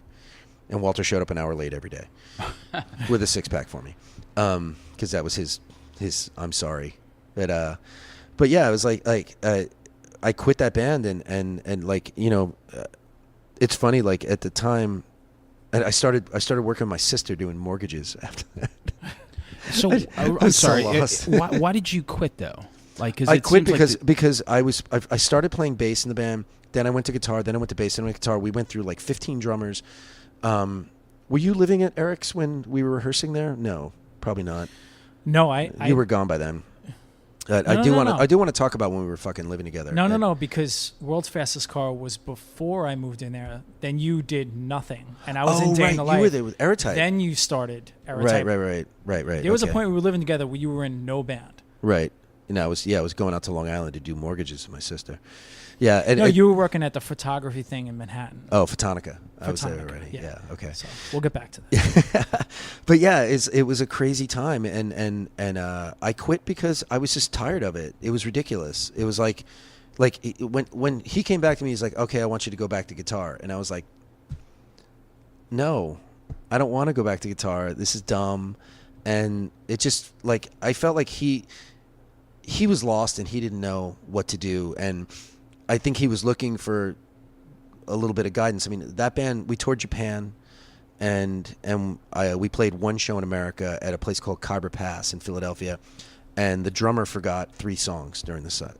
It was like Walter was beyond embarrassed, we were supposed to play the next day at New Music Seminar with Orange 9mm at CB's, and he canceled the show, and which was such a bummer to me because oh my God, I would have fucking loved that. It would have been so great. But I thought, like, this is it. We're going. Like, some of the demos had been approved. We were going to put out a 7-inch on Revelation, and then the album was coming next. And I would say World's Fastest Car probably recorded 50 songs. Wow, that's crazy. Maybe even more. A lot of them with Ian Love at the Music Building on 38th. And I love that guy's guitar playing. Yeah, he's great. He's amazing. He's a great engineer too. Incredible. He did the first Airtype demo. Oh, okay. But yeah, like fucking, it was just such it was just a difficult time, and I just wasn't interested in waiting around anymore. I wanted to do something, you know? Yeah. I just wanted to fucking do something. And you were writing songs this whole time? I was, yeah. I had written Close Enough for Rock and Roll, and I had other riffs hanging around. But like, yeah, when I quit, it was like, so George was living with me at Eric from Bad Trip's house. And so you were in Day in the Life at the time. And yeah, I moved there so I could be closer to Manhattan to record with Day in the Life. Right. So like, and like, it was funny when he moved in was right around when Airtype started. And I was like, just like, me and him were just fucking feeding off each other constantly. All we did was meet late and talk. And like, talk, you would actually be like, I opened up this flyer. And I was sitting with you in the living room. Yeah. And it was a newspaper. Yeah. And that's how I wrote Superstore. I was picking words out, and that's how I wrote it. And I remember I was sitting next to you, and then I was like, I gotta go, and I ran upstairs. There was a moment that you weren't playing at all, and then I remember we talked on the phone, and you said, "That's it. I'm going to do it. I'm going to start another band. Like I'm into it," and you were just, Artie was back. There was like this, I got to get a job and doing a thing, which you're the type of person, you kind of do whatever you want to do. Not everybody's like that, especially musicians. But, you know, so you could make whatever happen at a photo place in Manhattan. But once you started getting back into music, the persona that you have, like what you do, was like, I saw it as like you were the guitarist of Mind Over Matter, but sang kind of, you did some stuff at Bad Trip. We all knew about World's Fastest Car, but that was like learning more about songwriting and the business. By the time Airtype 11 came out, it was like, I think both of us were cutting the fat a little bit. Oh, big time. Day in Life was cutting the fat. Airtype 11 was cutting the fat. And we were trading a lot of notes. You were way more in the big time than we were. I mean, it was like the tours you guys were doing were nuts. You know, it was like, to me, I was like, holy shit, that's fucking incredible. Like, you're playing Irving Plaza. Like, what the fuck? So it was like, to me, you were in a better band. I disagree with you, man. I mean, you know, you had Josh. He's the fucking ringer, man. That guy's incredible. You know, he's busy not writing songs now and making cocktails. But yeah, it's you know, yeah. But you were in a band with some fucking pretty weird characters. Honestly, you know, like it couldn't have gotten much weirder. And then, But you know, the big Pants Jenko fucking disaster area time. And all the new metal shit that you guys dealt with, and you guys really didn't sound like a new metal band. I mean, it's a similar situation I went through with Instruction, but you know, it's like, but I feel also that was good, man. It was like, you know, like you seemed like you were having fun. So I don't know. I had a blast, but it just was interesting to me when we both could, like, how we found ourselves living together, but not being in the same band, but you know, we had being so creative, many but being creative together. Yeah, I totally felt that way. It was like, it was one of the, like, writing that first Airtype record. I just wish that my little brother hadn't sung on it, but you know, I swear to God, it sounds like my little brother sings on it. Like, your voice? Yeah. Now I God, get it. I fucking hated it. I can't even Brother, listen to it. I don't know you. I can't even listen to it. I was like, wait, what? It was well, we put that record out, and then I went on tour for a while, and we were playing VFW halls and basements, and you know, no monitors to be found anywhere, and to sing over all the loud guitars. That's where the voice that came out on Amplified to Rock really came from, because before that, it really, like, I had no confidence. I mean, I drank myself into drinking. I drank myself into singing, because I had no confidence. I knew I could sing really well, but singing on stage is a different story. In Airtype, I would get so drunk before I got on stage. And like, you know, and that was some of the more legendary shows at Brownies where I would just be like fucking with the whole crowd, which did not translate in the Midwest. Don't do it. Your stage presence from like the times that I saw, which wasn't back then, but like by the time I saw you, you were like Josh Hommestad, so almost like you were definitely saying shit, and I'm like, this motherfucker is fearless as fuck. Yeah, he just didn't care. I was drunk. Oh, all right. Yeah, I was extremely drunk, and it was funny when Airtight broke up and then Instruction started, and Instruction from the very beginning was like, we're getting signed, like this was going to happen, and it took 6 months for us to do it. And was Tom in the band right away? Yeah. Okay. No. We were a 3-piece for about a month, and that was pretty much when I wrote every single song. Some of them were leftovers from the end of Airtype, like Great and Death of 4-Car Garage Band. And shit like is that. I'm Dead? I'm Dead was written. I probably wrote most of at least half of the Instruction record in about a week. Okay. I was just like, Phil quit. This is a crazy story. It's like, so we signed this terrible publishing deal, which our lawyer was like, don't sign this. And like Phil insisted, and he was like, no, we got to do it. And I'm like, I don't know why. I just kind of was like, I was being told by everybody not to do it. And he's like, and like Phil was very persuasive with me. You know, it was like when we threw Eric out, that was like, he was like, I'm quitting the band unless you throw Eric out. And I was like, fuck, man. Like he put his foot down on a lot of things. He was right, but like the way it was done wasn't right. But he was right, and the publishing deal was fucking terrible. And we signed this fucking publishing deal, and 6 months later he quits. And I was like, fuck, And that publishing deal has haunted me for fucking ever. But like, well, I'm sorry. What is a bad publishing deal? Because I wouldn't know. When they own your publishing for 20 years, okay. and the advance is fucking minuscule. We basically had to sign it because we were firing our manager, and we had to pay him $18,000 to go away. $18,000. So Let that sink in. You took the publishing money to pay him off. Yeah, pretty much. Yeah. And it's haunted you because. Because the deal. I mean, I could get. If you want to get detailed with this, it's kind of. Just give us the. I don't. Give us the cliff notes. When Instruction happened, we got a bunch of back end money, but the way that the deal was structured, I wound up inheriting all the other guys' debt, and the only person that they wanted at the end of the day was me. So it was like it was just structured totally fucked up. My lawyer told me it doesn't matter. Anyway, but yeah, like all the Instruction shit was written very quickly with the intent of like, okay, we're gonna fucking do this. I don't give a shit. Yeah. I paid for everybody to go to England for one show. Wow. Okay. And I knew that show would be really good. We had met a bunch of people the year before when Aerotype toured with 100 Reasons and Hell is for Heroes, and so we knew their booking agent would be there. That we knew like that was going to be reviewed by Kerrang, all the shit, and we killed it. And I paid for everything on my fucking credit card, and the booking agent decided to pick us up as long as we agreed to do everything that they asked. So we could not say no to a single tour. So they were like, okay, come back in 3 weeks, tour with Hells for Heroes. We're like, okay, cool, we're coming back. All this time I'm working at Photonica, and they had an office in London, so I would go. Wait, they signed a deal with you like for the future, like you? Well, there was nothing signed. It was just like anyway. So we were at Instruction, and so this booking agent in England picked us up. He's one of the biggest ones there, and we did that Hells for Heroes tour, and then I came home, and we got a lawyer, and we got like all this like stuff to, what we thought we were supposed to do to get a record deal, and because this is sort of like the internet wasn't that big of a deal at that point, so we could just use press stuff, and we got so much press in England, and we just kind of made up that we were huge over there. Yeah. And all of a sudden it started a major label bidding war. We went to South by Southwest. We played a show at 1 o'clock in the morning on a Wednesday, and you remember how I used to call Slash all the time? Yeah. Yeah. So I went to go do my whole bit with calling Slash, and he was standing at the window watching us. Did his phone ring? No, because it wasn't his cell phone. It was like an answering service, but he did change the message all the time. Hello, you've reached Saul Hudson. Yeah.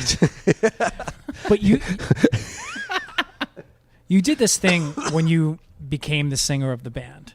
Now, a lot of people that have seen us play together was always like, and you would say this, George is like, hey, come on and see us play. And you were like, fuck you and your parents' money. Well, yeah, you were like my partner George. You were like a big hug, like Well, you were very I was inviting. trying to bring them in. You were very and you inviting. were very much always like, go fuck yourself. And Yeah, now I you're don't the know. singer of a band, and with Aerotype 11, you guys all took an instruction as well, very much like Oasis, very much like Yeah. we're rock stars. I don't care if there's 3 people. It's Madison Square Garden. Always, yeah. And you were unapologetic. You never like swayed from that, and it was attractive. I mean, I in retrospect, I definitely, Phil definitely was not happy about a lot of that stuff. Phil's a really nice guy.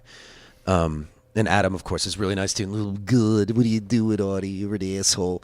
I would get that all the time. But you're a nice guy too, but it reminds me a little bit of Johnny Rod. It was a stage Like, persona. It was a stage persona. It's Totally. a thing, I get it, and I loved it. It was very much like, if you're going to do it, just do it. Don't vacillate between nice and then mean and then apologetic. Well, you were just, but you again, were just being like, we're rock stars. It didn't translate in New York.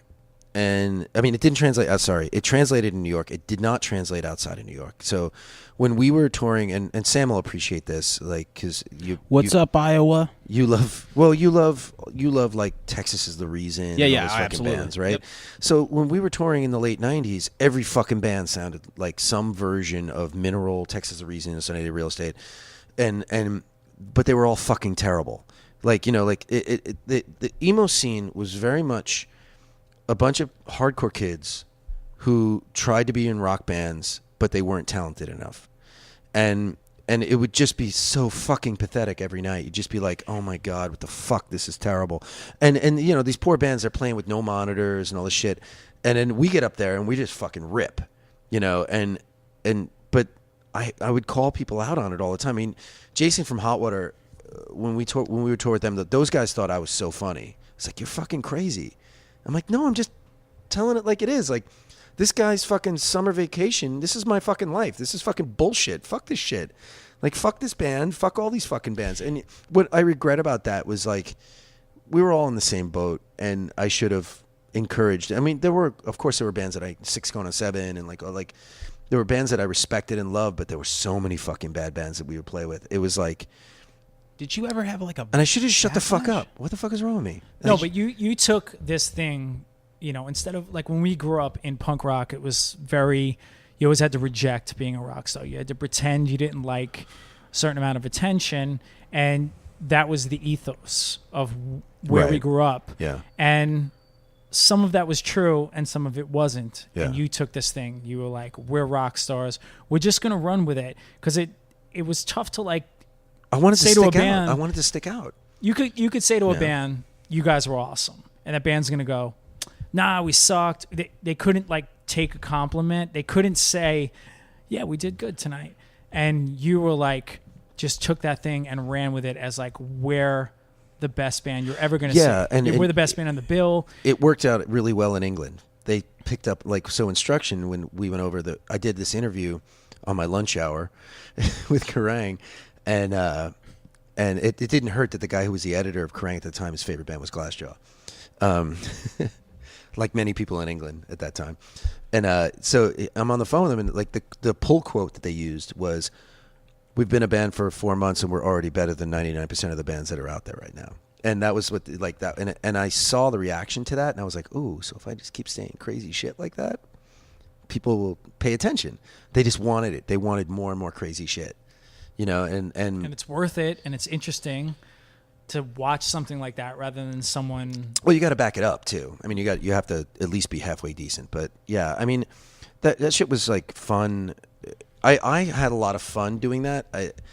I did feel bad that I felt like I alienated a lot of people, and maybe Aerotype could have been more popular had I had less of a fuck you attitude. But it was my thing, It was just like I went for it, and yeah, like you said, I stuck to it. But to it. you always talked about that, like bands that you respect, like Rage Against the Machine, being extreme. If you're going to do it do it be to extreme. Absolutely, yeah. So it's a risk, it's a calculated risk, but the minute you take it seriously, then you're fucked. And Yeah. I don't think you took it as No. seriously. That was a No, thing. but everybody else did. So I mean, the amount of shit that Aerotype 11 got for so much that went on, I would get blamed for all this weird shit that I didn't do, and I thank you, Matt King, but fucking it just it just would turn into this weird. Oh, that guy's a dick on stage, so he must be the guy that did this. It's no, it wasn't the guy that did that. It's a risk calculation, like I said, but you went for it. It's tough to watch bands kind of do things half-assed. I gotta say, I made lifelong friends during that time for people who respected what I was doing, and the people who didn't get it, sorry. I don't know. I only felt apologetic to my bandmates because I felt like maybe I had held them back from what we were doing. Although, I wrote everything, so it was whatever. But it was but we were a real band. I didn't write Phil's lead lines. I didn't write all Adam's bass lines or anything like that. But the basis of the songs came from me, and it was I wanted to be a real frontman. And I don't know, maybe it was misguided, but I did it, so fuck it. I don't know. It was funny with Instruction. I think the point I was going to bring up before was once Instruction started, my management in England was hey, I think it would be a good idea for you not to drink before you go on stage. And he was right. And we all made a pact that none of us would drink before we went on stage. Because, I just was so aggressive. And not aggressive, but just shitty, again, it worked in New York. It did work in England to a point, but if we, I'm playing in front of 100,000 people at Download. You know what I mean? Yeah. What the fuck am I doing getting drunk? Right. It's just fucking stupid. Why would I do that? We suddenly started playing in front of these massive crowds, and that changes the game for me personally. It did. It was I don't need to drink anymore. I have my confidence. I have everything that I need right here. And the high that I'm getting from playing is way better than me being drunk on stage. And a lot of the drinking that went on with Aerotype was because we were playing in front of 12 people in somebody's basement forever. And here I am thinking my classic line, I close my eyes and I'm at Madison Square Garden. I open them and I see you. You meaning the one person who's standing in front of me in in fucking Rapid City, South Dakota. Did you touching, sing Artie. a lot with your eyes closed in those days? Yes. Me too. Yes. I still do it. I don't know. Well, I have to look at the neck of my guitar a lot too. But I would, if I knew it was gonna be bad. It's funny. Once the crowds got big, it was it becomes effortless at that point because you can tell people to do anything and they do it. It's clap along. Okay, cool. It's crazy to have that kind of power, especially when you're playing in front of 100,000 or 50,000 people or even 800 people, which was still foreign to me. I was oh my God, 800 people are here. This is nuts. I to this day, my quote unquote career, I would take being able to sell out 200, cap venues. Yeah. Cross country, that would make right? me. Yeah, that would make me Absolutely. the happiest guy in the world. But you also wrote music, as opposed to maybe bands in the beginning like Mind Over Matter.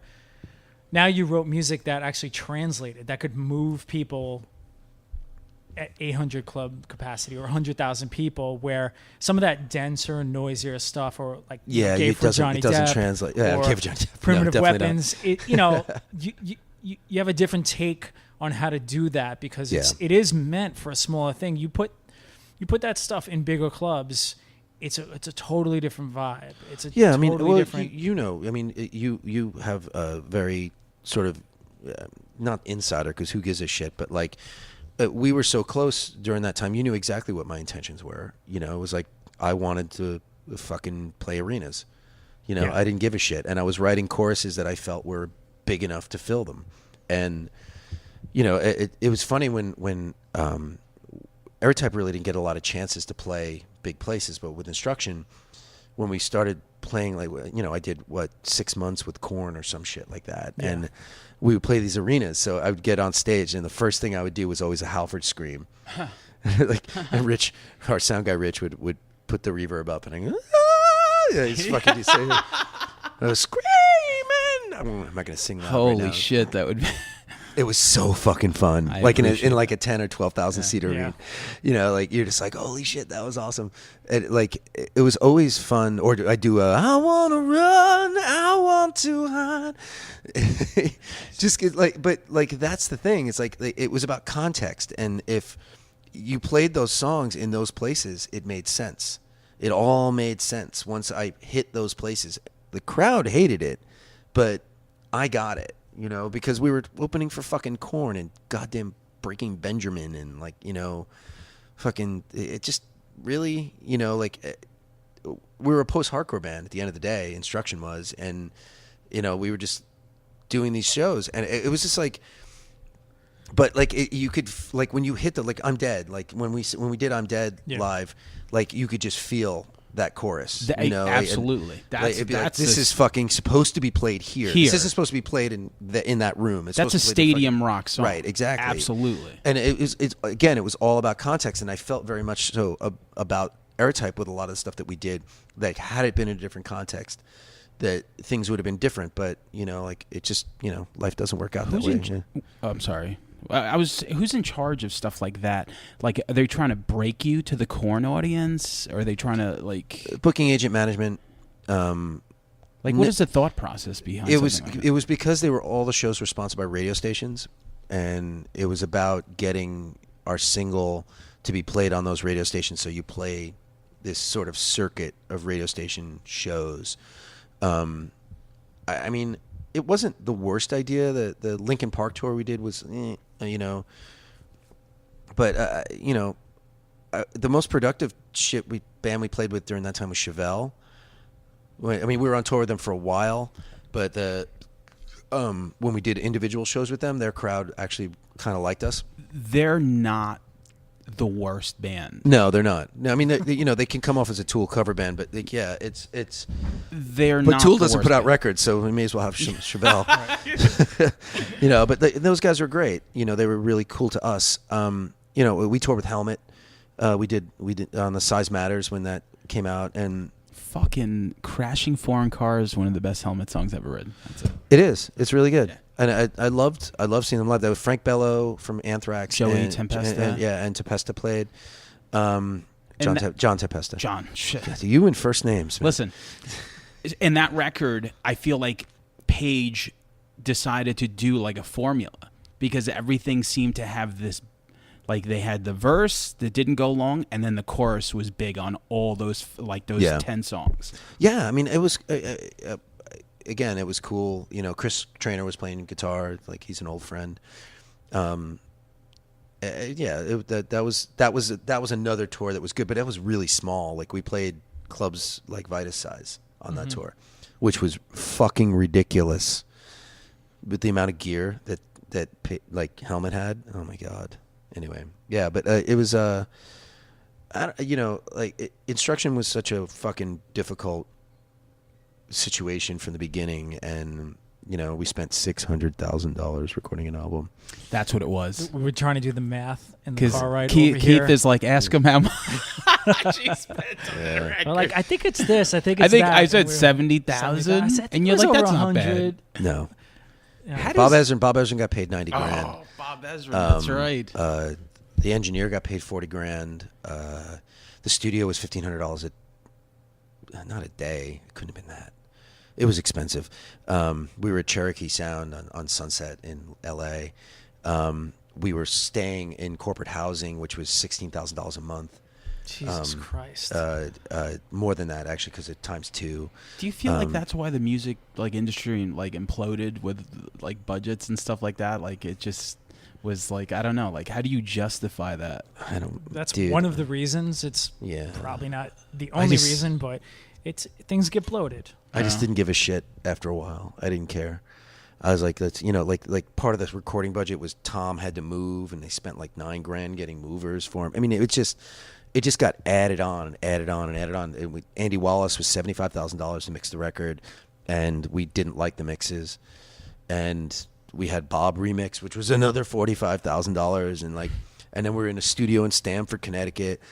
And and then I want to do my string quartet, fucking tambour, sitar, fucking. What year is it? What year is this? 2005. 2000. Do you feel like that's the last push of those big budgets 2 or 3 on small bands? Yeah, Because that's yeah. you don't hear about. Well, I mean, there's a band called The Gallows from England that was like the last $1 million record contract in that way. But yeah, that's the. I spent so much time over there. That was like kind of the joke about it. I was like, that's the last band that's going to Like get all this money. Frank Gallows. Yeah. Fuck. And first record's amazing. yeah. Well, it was that one. But yeah, like fucking. It's just. I don't know, man. After a while, I was just having fun, and I just wanted to make a record that I was psyched on. I mean, but I definitely could have focused on more of the songs. We could have cut some stuff. I don't know. I was not particularly happy with the Instruction record as a whole, and then they, we were already popular in England, and they didn't release the record for a year and a half over there, which was the dumbest fucking thing. We basically handed them $100,000 worth of publicity work, when we signed, and they were like, yeah, we're going to hold the record back over there. And then I went straight to the label through my management, and they're like, yeah, we follow what America tells us to do. And I was like, what the fuck? Because you guys got signed over there. And finally the record comes out a year and a half later. It was like, well, like now we're unknown. No one knows who we are. Yeah. This is fucking stupid. Like we were coming off playing the main stage at Download, opening for Metallica on the second stage, fucking great story. But and then playing Reading and Leeds, which was incredible. Like it was huge, those shows. The Rise Up video that's on YouTube is all filmed there. Yeah, it's just fucking. I don't know how anyone makes a dime in the music industry consistently. It makes no sense. There's just 1,000 stories. There's 1,000 misses, and then once in a while you hear of somebody making a ton of money, but mostly it's just all these success stories that didn't happen. Yeah, I mean, I think over and over, and then I think publishing is money, how you make the money. And if you get picked up on like a TV show or a movie, you're like, look at that fucking dude from Diffuser, man. Like they made fucking bucks. Right, but that's still the 1 in a million. That's the story we can tell. But there's 1,000 bands, trying this same formula. Yeah. No, absolutely. I mean, dude, the whole thing's a fucking waste of time unless you really love it. I just, Isn't it like the most fucked up passion and drive to have, right? It's a total fucking waste of time. I think about the amount of money I've wasted, the amount of time I've wasted, it's pretty fucking staggering. And I've had 2 $25,000 credit card bills. But the Instruction one was the worst one, which I paid for everybody except for Adam. Of course, Adam always had a job and was very steady, but it was like I just because Tom was useless with money and fucking Ty had 2 kids, and it was just like, well, we're going to England we're going to open for Biffy Clyro. We should probably go. Granted, at the time they weren't that popular, but it's like, but we're going to play the main stage at Download at the end of that tour. We should probably go. How's that sound, guys? I don't have any money. All right, boom, credit card, paid for everything. I don't blame you. That's an amazing opportunity. Like, how many times can you say that? I paid for the initial trip where we did the one show, the Hells for Heroes tour. Right after that was Funeral for a Friend. I think we were home for 3 weeks, and we're home for a couple weeks, and then we did Biffy Clyro, Download, and then 100 Reasons and Reading and Leeds. Which Reading Festival is the greatest fucking festival to ever play in the history of the world. There's just nothing better than it. The backstage is incredible. I was hanging out with Euroboy from fucking Turbo Negro and Mel B, Sporty Spice, all at the same time. I was like, yeah, this is just too much for me. Yeah, it was fun. That's awesome. And how did the Geffen deal come about? It was just we had a bunch of offers, and we got offered the Geffen deal. We got offered Hollywood Records offered us $360,000 cash advance, non-recoupable. So non-recoupable means that means, dude, it was just $360,000 in our pocket. Yeah. Is that really true? How could it be non-recoupable? It is. It was just like, hey, we're going to pay you $360,000 to sign to our label. It was not. It wasn't part of the recording budget. It wasn't part of any. It was just fucking. I feel like there's straight an asterisk. I'm sure. On that I'm sure there contract. fucking was. Yeah. But still, to get that in your pocket so that you can just pad the next 2-3 years of your life. Oh my God, dude! No matter what happens, the amount of regret I have for not signing that fucking deal is beyond. Because the Geffen advance was $80,000, but the whole thing about it was that we wanted to have a career, and Geffen was going to give us a career, and we also like the A&R person I'm still friends with. Like, you know, we're super close.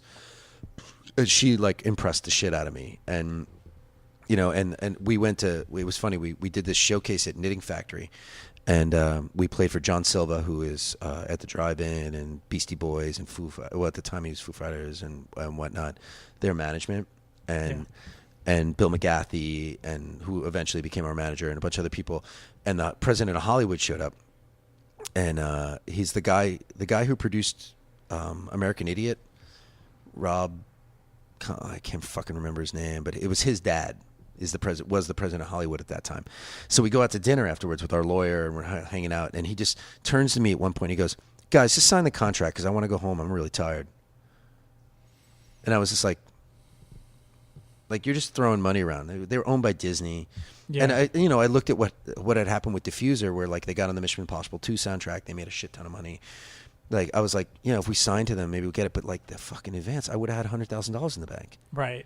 You know, like, I mean, I'd never seen money like that before in my life. And I think that was a big reason why it was difficult for me to fathom.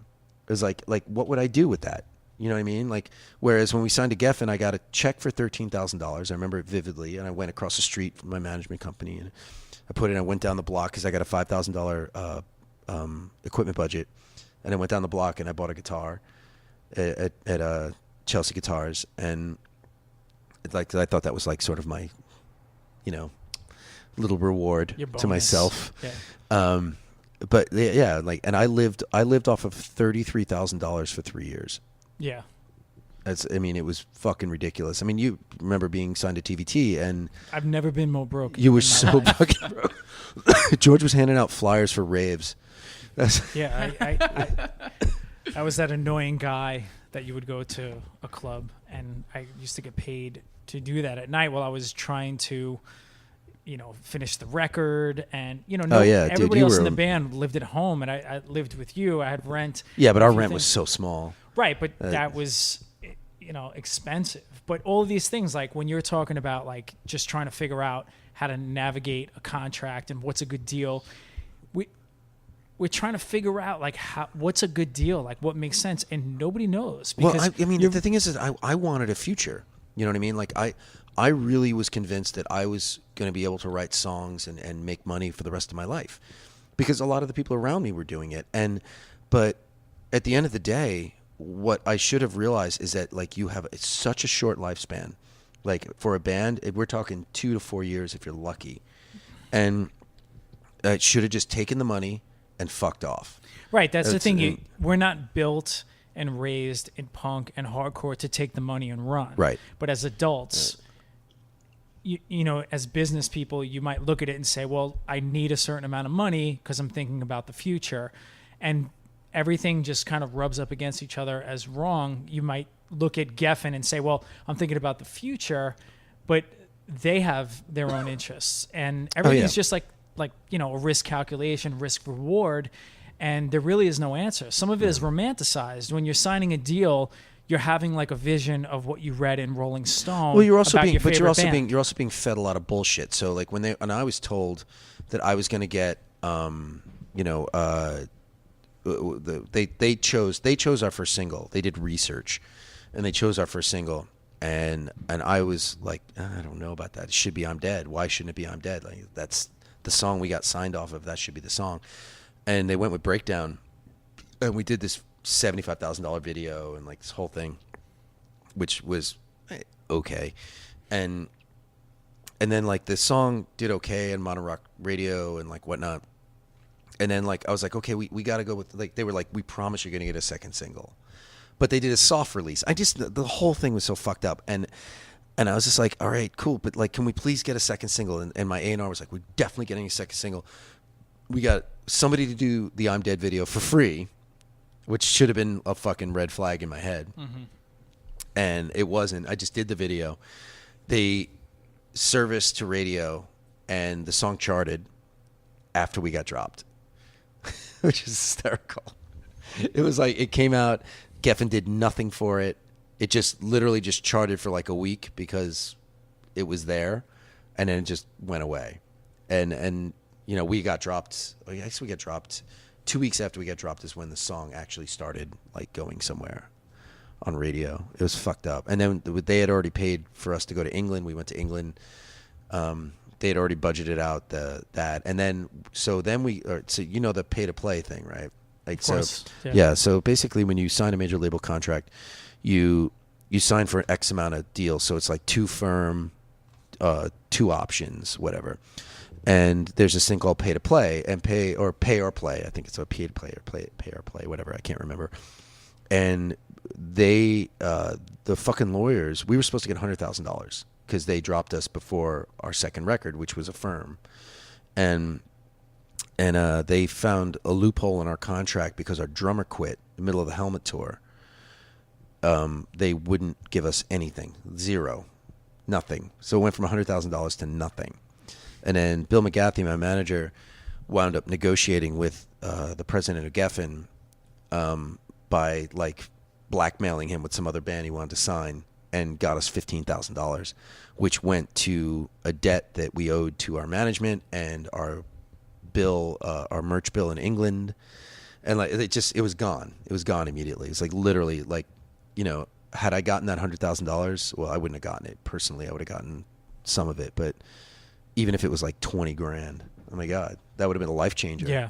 You know, like but no, I got nothing. Zero. How necessary are like things like that, like management and like, let's say like a lawyer, like for like music industry at stuff? that time, that your lawyer was your best friend. I mean, your lawyer had the access to everything. But what does something like that cost? Like just to keep like a lawyer? Our lawyer got 20% of our record deal, so 20% of our advance.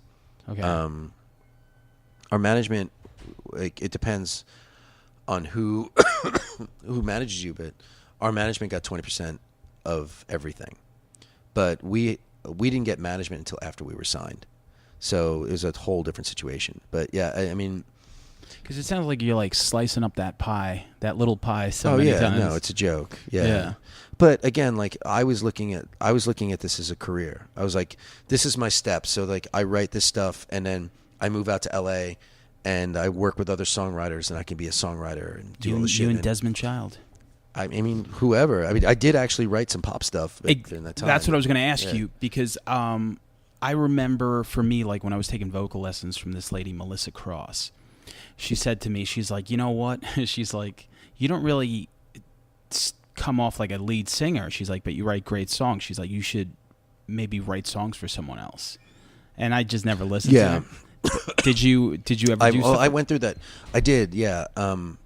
I won't get into like the specifics of it, but like this is kind of why after Gave Johnny Depp, I stepped aside from being a singer, because I felt like the world had decided that my voice sucked and that they hated it, but my songs were okay, so I may as well write stuff for other people to interpret.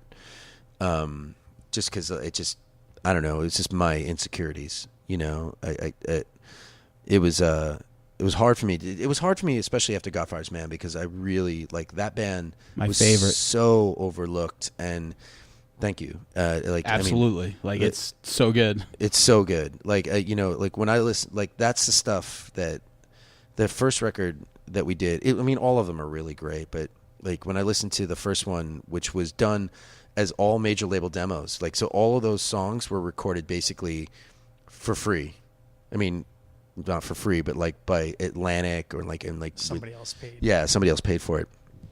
We wound up spending a bunch of money mixing it, but like it was done really. That was another good thing of having management, like, you know, and coming off a major label deal where it's like, well, these guys will give you this for this and this and that, and you know, I would hand in stuff like Heartbreak or Braille Graffiti and like shit like that. I'm just like, how could you not want to fucking sign us?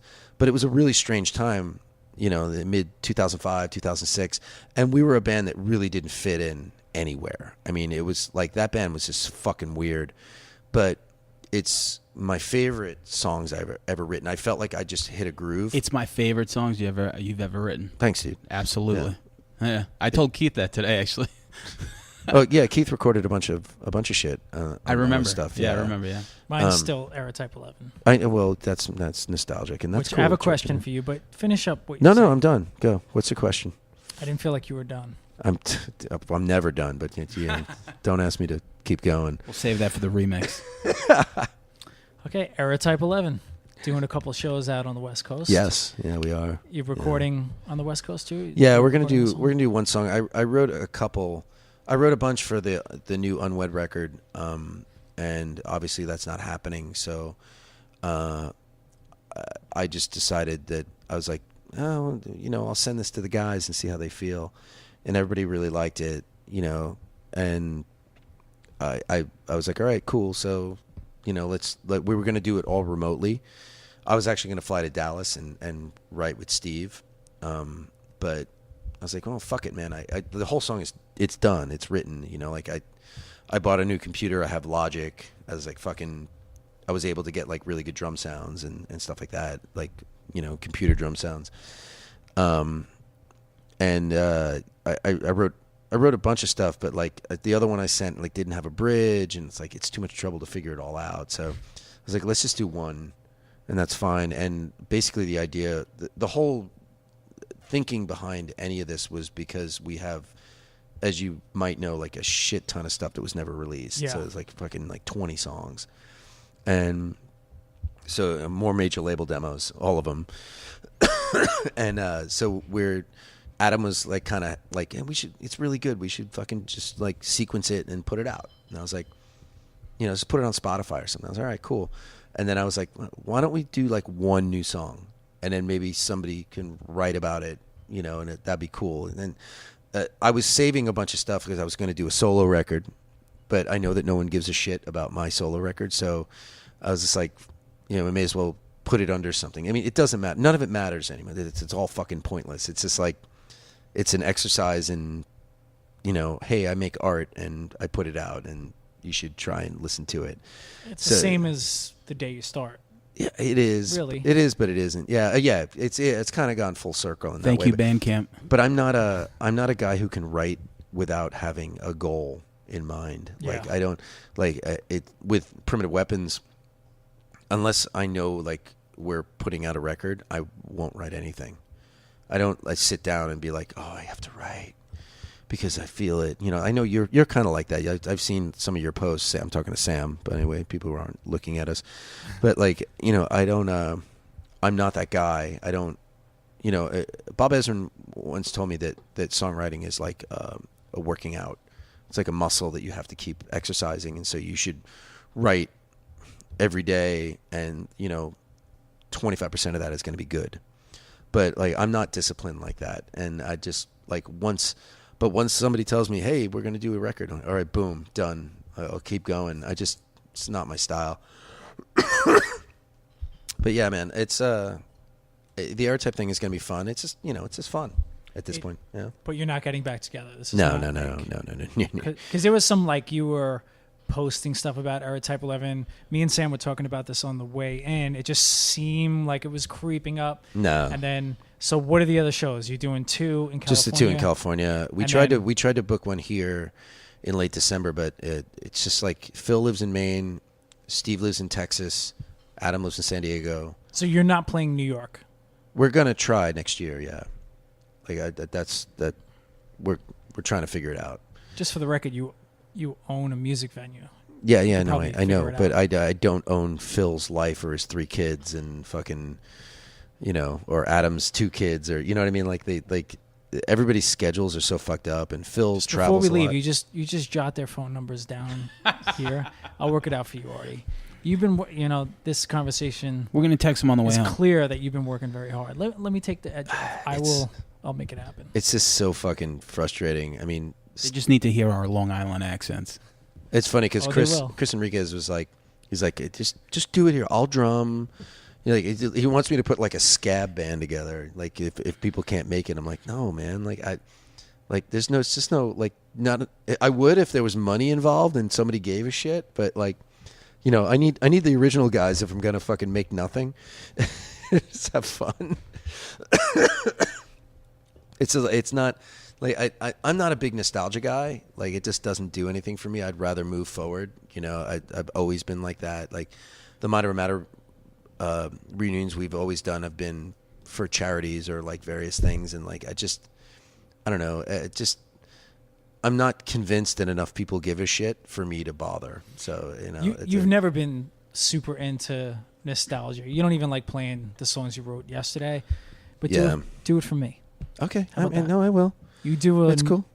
an Era Type 11 New York show. We do for your old friend George. I will do. We will definitely do a show. I promise. For your old roommate. There's besides our venue, there's like no other venues to play. So it's it always becomes a.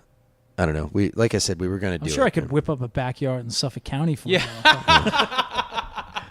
I'm sure the fellas would love to fly out to. I can text Charlie Quad. Casse on the way out of here if you want. Oh yeah, Charlie Casse. Yeah. He's a fan. He absolutely is. Yeah, I don't know. I've been thinking about doing a acoustic show for. I don't know if I should even mention it. Like that kid Jason Schneider. Go ahead. Yeah. Yeah, I spoke to him today actually. Yeah, I don't know if like that's something that should be talked about it on here, but like yeah, I already talked about it on ours. Hey, it's common because we're doing benefits. It's benefit for 'em. shows. Yeah, I was trying to work out. Like it was impossible to work out Era Type, but I offered it. Like I would come out and play if that was something that he thought would be interesting, But I don't know. I mean, I'll still do it. I don't care. We needed a headliner, and Joe Rubino stepped in, so I guess no more Artie. Oh, you got bumped by Tension? You got bumped. No, his new band. But Ice Cold I would have loved to. Killers. So, but I mean, I'm sure they'll do something else. So. Yeah, I mean, yeah, he needs more money. So. Absolutely. Yeah. Yeah. Fair enough. So awesome guy. I think we've hit everything. Yeah, I think we hit everything. The only thing I was going to ask, actually, as I look at the fucking clock and it's about to run out, 2004 or 5, Gay for Johnny Depp plays the UK first show, and Stop it. okay. You don't want to lose this. Yeah, well, I mean, all right. So preface it with Gay for Johnny Depp was a band that that existed before me, and it was an instrumental thing that Joe was doing, and the drummer wasn't really a drummer, and it was sort of like an experimental fun thing, and he was just like, hey, you want to sing? And I was like, sure. And we did the first Joe Grillo, the brilliance of Joe Grillo. Joe Grillo, yeah. Garrison, I Hate Our Freedoms. This guy's really killer guitar Oh, player. Godfire's Man. Yeah, that's right. Yeah. And Instruction, but he didn't play on the album. But yeah, it was just like, I don't know, like he would name, like basically I'd get handed a bunch of music and the song names. So he would write what the song names were, and then like I decided that I was gonna like turn it into this, like we were gonna be characters, because I couldn't use my real name because I was signed to a major label. So so I used a fake name, and then the guys all made up their own names: Chelsea Piers and Sid Jagger. I was Marty Leopard.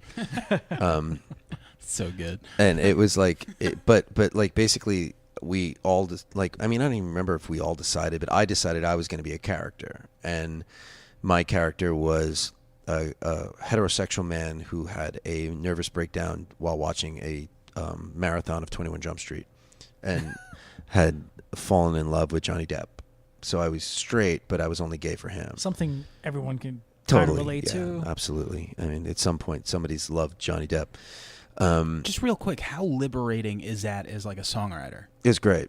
It was super fun because it just like I just didn't give a shit, and a lot of it was hit or miss, to tell you the truth. Like some of it really, really worked. Stuff like sex in your mouth or fucking isn't cheating is so Spinal Tap. Compassion is the song that I have in my head. Compassion is just passion all over your face. It's the song that I have in my head of the story you're about to tell. I'm like, it sounds like this is the song you were singing. No, because of the lyrics. Oh, I can't remember what the fuck. I think it was fucking isn't cheating, but like, yeah, it was, which like I wrote a concept EP about gay men taking over the world and changing the moral structure of society. That was like the idea behind it. And like where it was just like, yeah, whatever, you know. Like I think at that point I had known enough gay couples where like they just kind of like, yeah, I don't know, we brought a boy home and stuff like that. With stuff like that I can't comprehend, but in my character I could. So it's all fun. I mean, it's just like, so to go to that story, Gay for Johnny Depp only put one record out in America. Everything else only came out in England. Wow. That's it. Did not know that. So the first one was on a label called Firefly, and then we got picked up by a label called Captains of Industry, which had put out like Biffy Clyro side project stuff and all this shit. And the guy who runs it actually is a guy named Ben Myers, who's a really famous author now in England, fantastic writer. And they really took the whole thing to another level where it was like they our bio was a letter from a crazy Johnny Depp fan. Like all this like crazy shit, and they would send condoms and all this like weird dildos and shit in the fucking press, which in England they fucking ate up. Gave Johnny Depp, people in America were like, "What the fuck is this? This is ridiculous." In England, they ate it up. They loved it. They thought it was so funny. And so we go over there to open for Million Dead.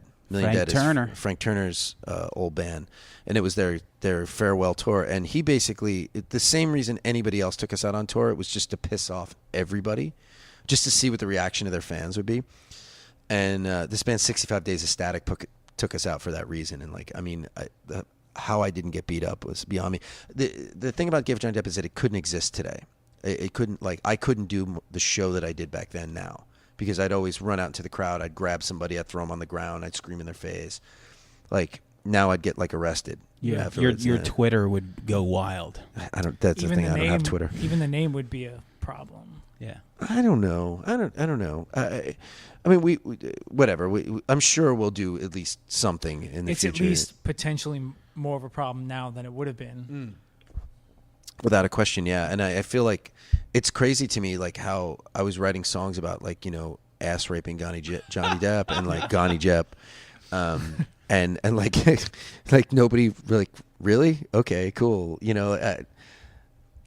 But at the same time, I was also like promoting, you know, like suffer, make them suffer, so the pink shall inherit the earth. It was basically like gay men revolting and saying fuck you, like so in a way I guess that made it okay, even though none of us were gay, which makes it not okay. I don't know, it was really confusing, honestly.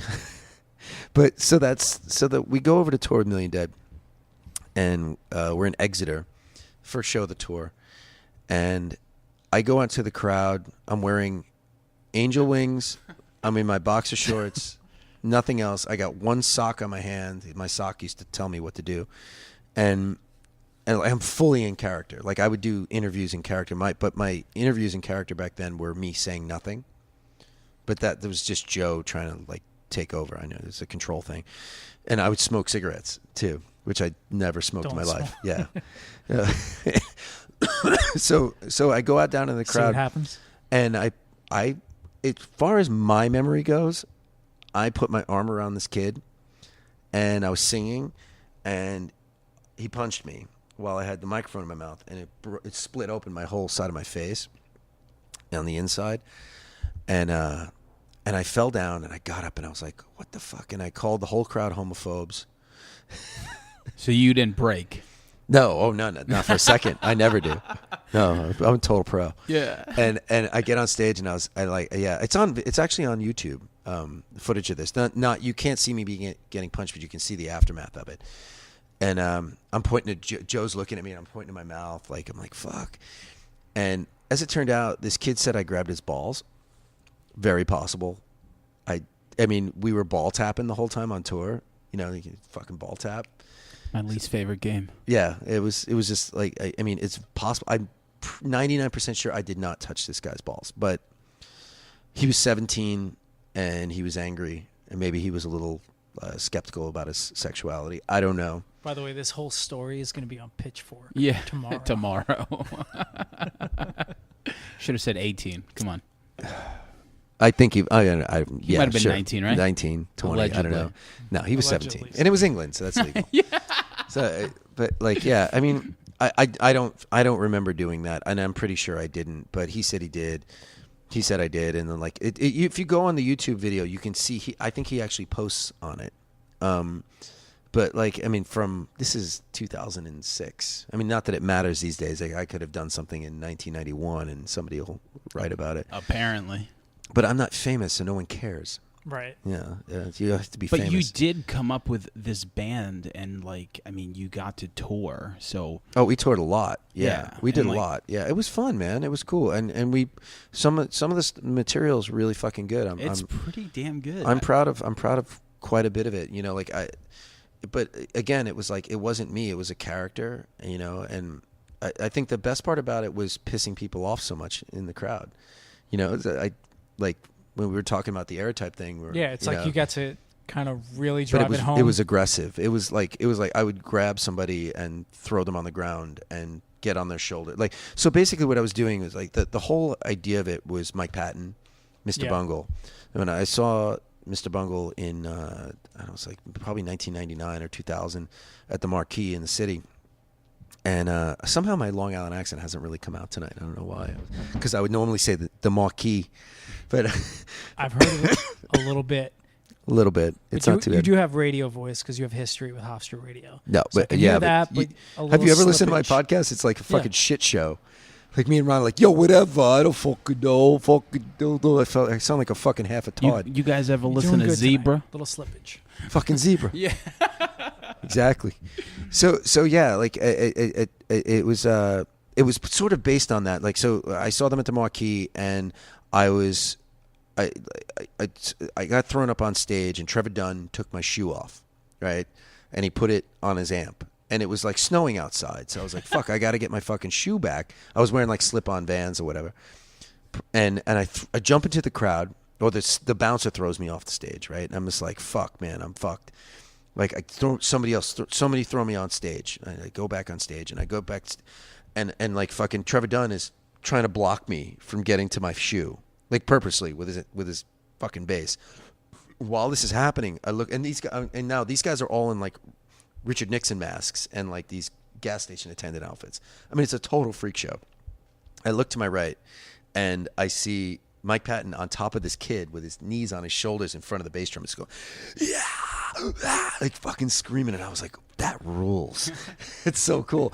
And that was pretty much like what the whole thing came from. Yeah, that was the inspiration behind it. Because I was like, that's so sick, man. Like, that kid's gonna have the best fucking story ever. That's so rules. So I would do the same shit. But unfortunately, I didn't have people coming on stage for me. I'd have to go down to the crowd to get them. Yeah. It's kind of sad, but I mean, I thought kids had a really fun experience. I mean, there was never any negativity involved. There was one girl that I might have cut with this stupid gauntlet thing that I wore. I wore like this black metal gauntlet, and I brushed up against her. Allegedly. No, it happened, and they called the cops. You know, It was for a whole future thing. Yeah. I mean, I ran. Purposes. I didn't fucking cut her on purpose. I was just walking by her. And then her boyfriend like tried to start a fight with me while I was on stage, and I was just like, dude, what? You know, I didn't know what happened. So Anyway. the whole time But you're just as a tip, you're on a podcast. I'm just gonna not. Yeah, let's just edit all this shit out. No, Sam. say whatever you want, but just always say allegedly. oh yeah, It's going to save you that in is court. that is the tip. I always Allegedly. anytime I'm like allegedly. It's going to Is save that you them- in is that- court. what is it that they did, Mike Tyson? Allegedly. Consent. What the hell was I gonna say? I was gonna say like so. Anyway, I ended up in the hospital after the guy. That's what it was. Yeah. Okay. And I got stitches, and I did the rest of the tour with stitches in the inside of my mouth, which was not fun. But we went from being completely unknown to being like really well known overnight because that happened. It was crazy, and by the time we got to London, it was like people were expecting like all this crazy shit, and there's actually footage. We have a video called "You Have a Theory, I Have a Gun," and that's all filmed at that show. But like, I kind of got bummed out by the idea that I had to be crazy every night. You know what I mean? It was Yeah. like, because it was I was playing a character, and it was kind of out of my personality, so I would just drink like a fucking lunatic, like just wrecked, so I could be this crazy guy who I really wasn't. And, you know, every once in a while that would backfire. Eventually I started bringing Robbie Williams songs into the set, and like it became kind of fun and whatnot. But yeah, I mean, it was crazy. At one point I got flown over to do an interview with the NME.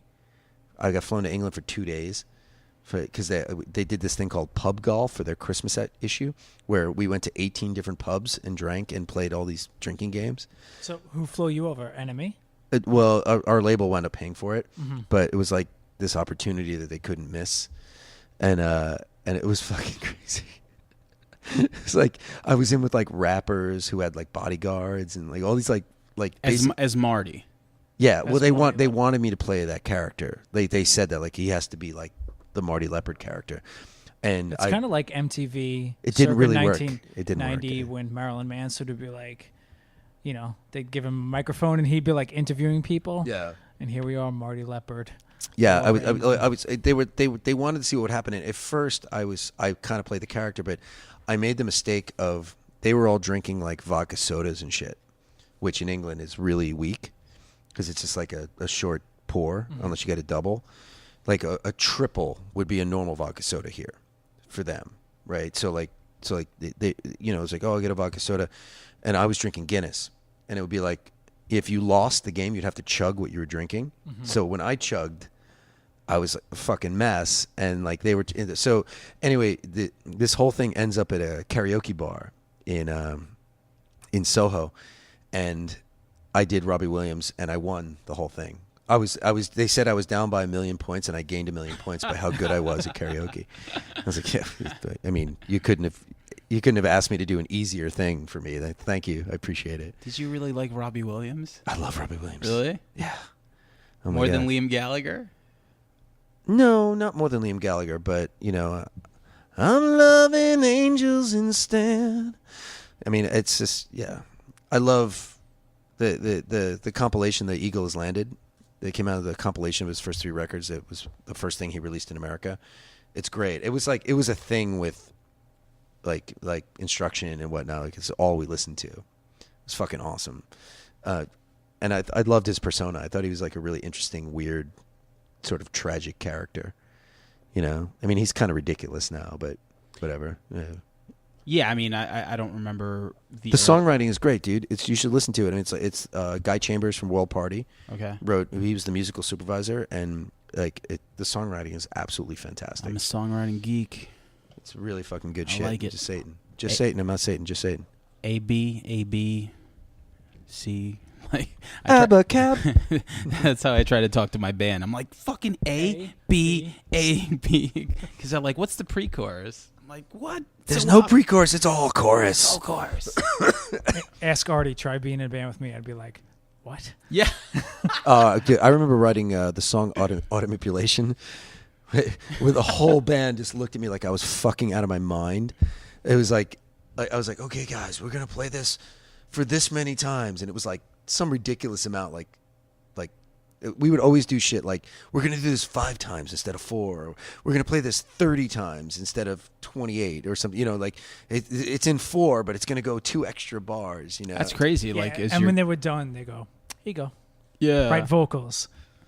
Well, I mean, Life Loss is the great fucking example of that, where he was just like, I don't fucking know what to do with this. No, this is you. There's actually a tape. There's a recording of you trying to sing it for me to sing. I'm like, I did my 4-track best. We didn't get into your podcast. But it's called The Automatic Crowd. It's with Ron Grimaldi. Check it out. It's cool. It's on iTunes and shit. Sweet. That's enough. That's all that needs to be known. It's great. I love it. It actually really.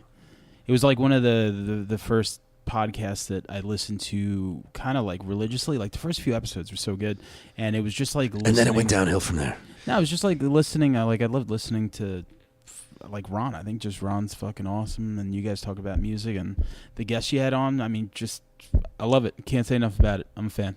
Thanks, buddy. Red River. Listen to that, baby. Red River. If I Rule the World. Are we good? Right. We're good. All right, man. If I ruled the world.